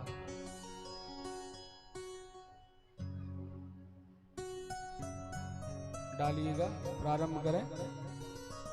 एक बार दोनों हाथ उठा करके सभी, दोनों हाथ उठाएं सभी। बोली होरी के रसिया की जय, कृष्ण कन्हैया लाल की जय। आइए प्रारंभ करते हैं। हे फूलों में सज रहे हैं, फूलों में सज रहे हैं श्री वृंदावन बिहारी। फूलों में सज रहे हैं श्री वृंदावन बिहारी। फूलों में सज रहे हैं श्री वृंदावन बिहारी। फूलों में सज रहे हैं श्री वृंदावन बिहारी। फूलों में सज रहे हैं श्री वृंदावन बिहारी। फूलों में सज रहे हैं श्री वृंदावन बिहारी। फूलों में सज रहे हैं श्री वृंदावन बिहारी। फूलों में सज रहे हैं श्री वृंदावन बिहारी। और साथ सज रही है, और साथ सज रही है विश्वभानु की दुलारी। और साथ सज रही है विश्वभानु की दुलारी। फूलों में सज रहे हैं श्री वृंदावन बिहारी। फूलों में सज रहे हैं श्री वृंदावन बिहारी। फूलों में सज रहे हैं श्री वृंदावन बिहारी। फूलों में सज रहे हैं श्री वृंदावन बिहारी।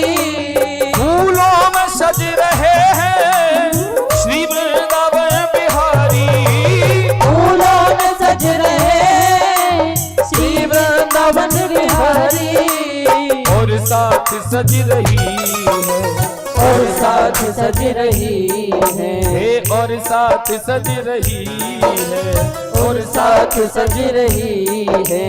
वृषभानु की दुलारी, और साथ सज रहे हैं, वृषभानु की दुलारी।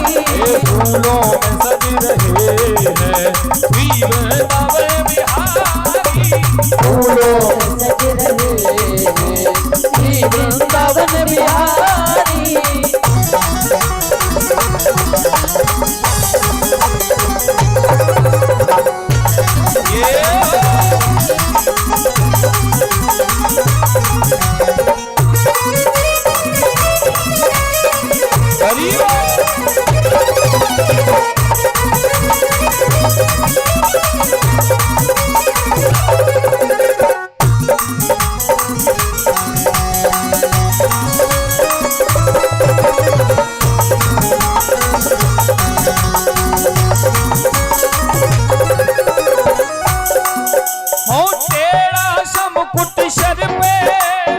रखा है किस अदा से, तेरा सब कुछ सर पे रखा है किस अदा से।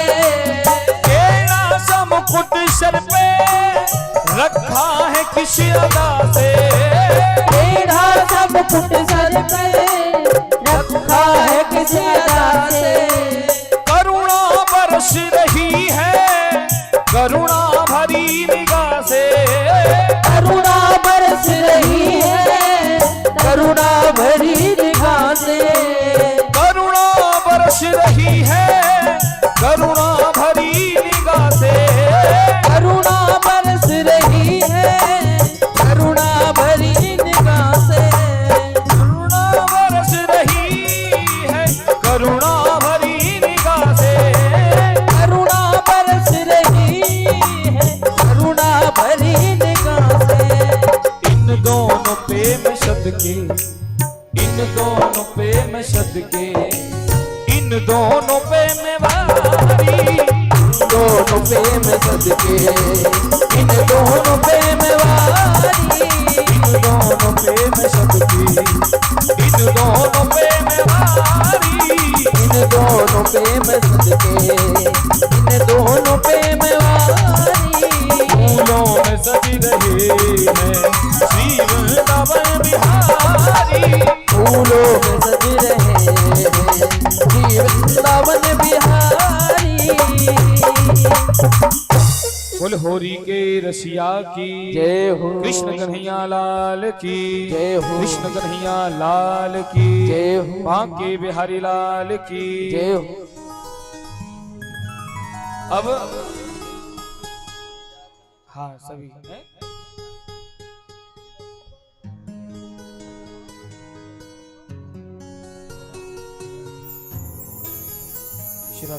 बोल होरी के रसिया की जय हो।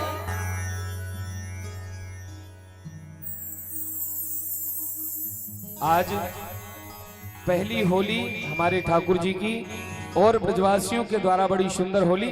हाँ कन्हैया भैया आगे आ जाओ, शिरा दे जरा दे। सभी दोनों हाथ उठाएंगे और तालियों के साथ सभी दोनों हाथ उठाएं। हे होरी खेल रहे, हाँ होरी खेल रहे, हाँ होरी खेल रहे वहाँ के बिहारी, आज रंग बरस रहा। होली खेल रहे वहाँ के बिहारी, आज रंग बरस रहा। होली खेल रहे वहाँ के बिहारी, आज रंग बरस रहा। होली खेल रहे वहाँ के बिहारी, आज रंग बरस रहा। और झूम रही दुनिया सारी, और झूम रही दुनिया सारी, और झूम रही दुनिया सारी, और झूम रही दुनिया सारी। आज रंग बरस रहा। होली खेल रहे, होली खेल रहे, होली खेल रहे वहाँ के बिहारी, आज रंग बरस रहा। होली खेल रहे वहाँ के बिहारी, आज रंग बरस रहा।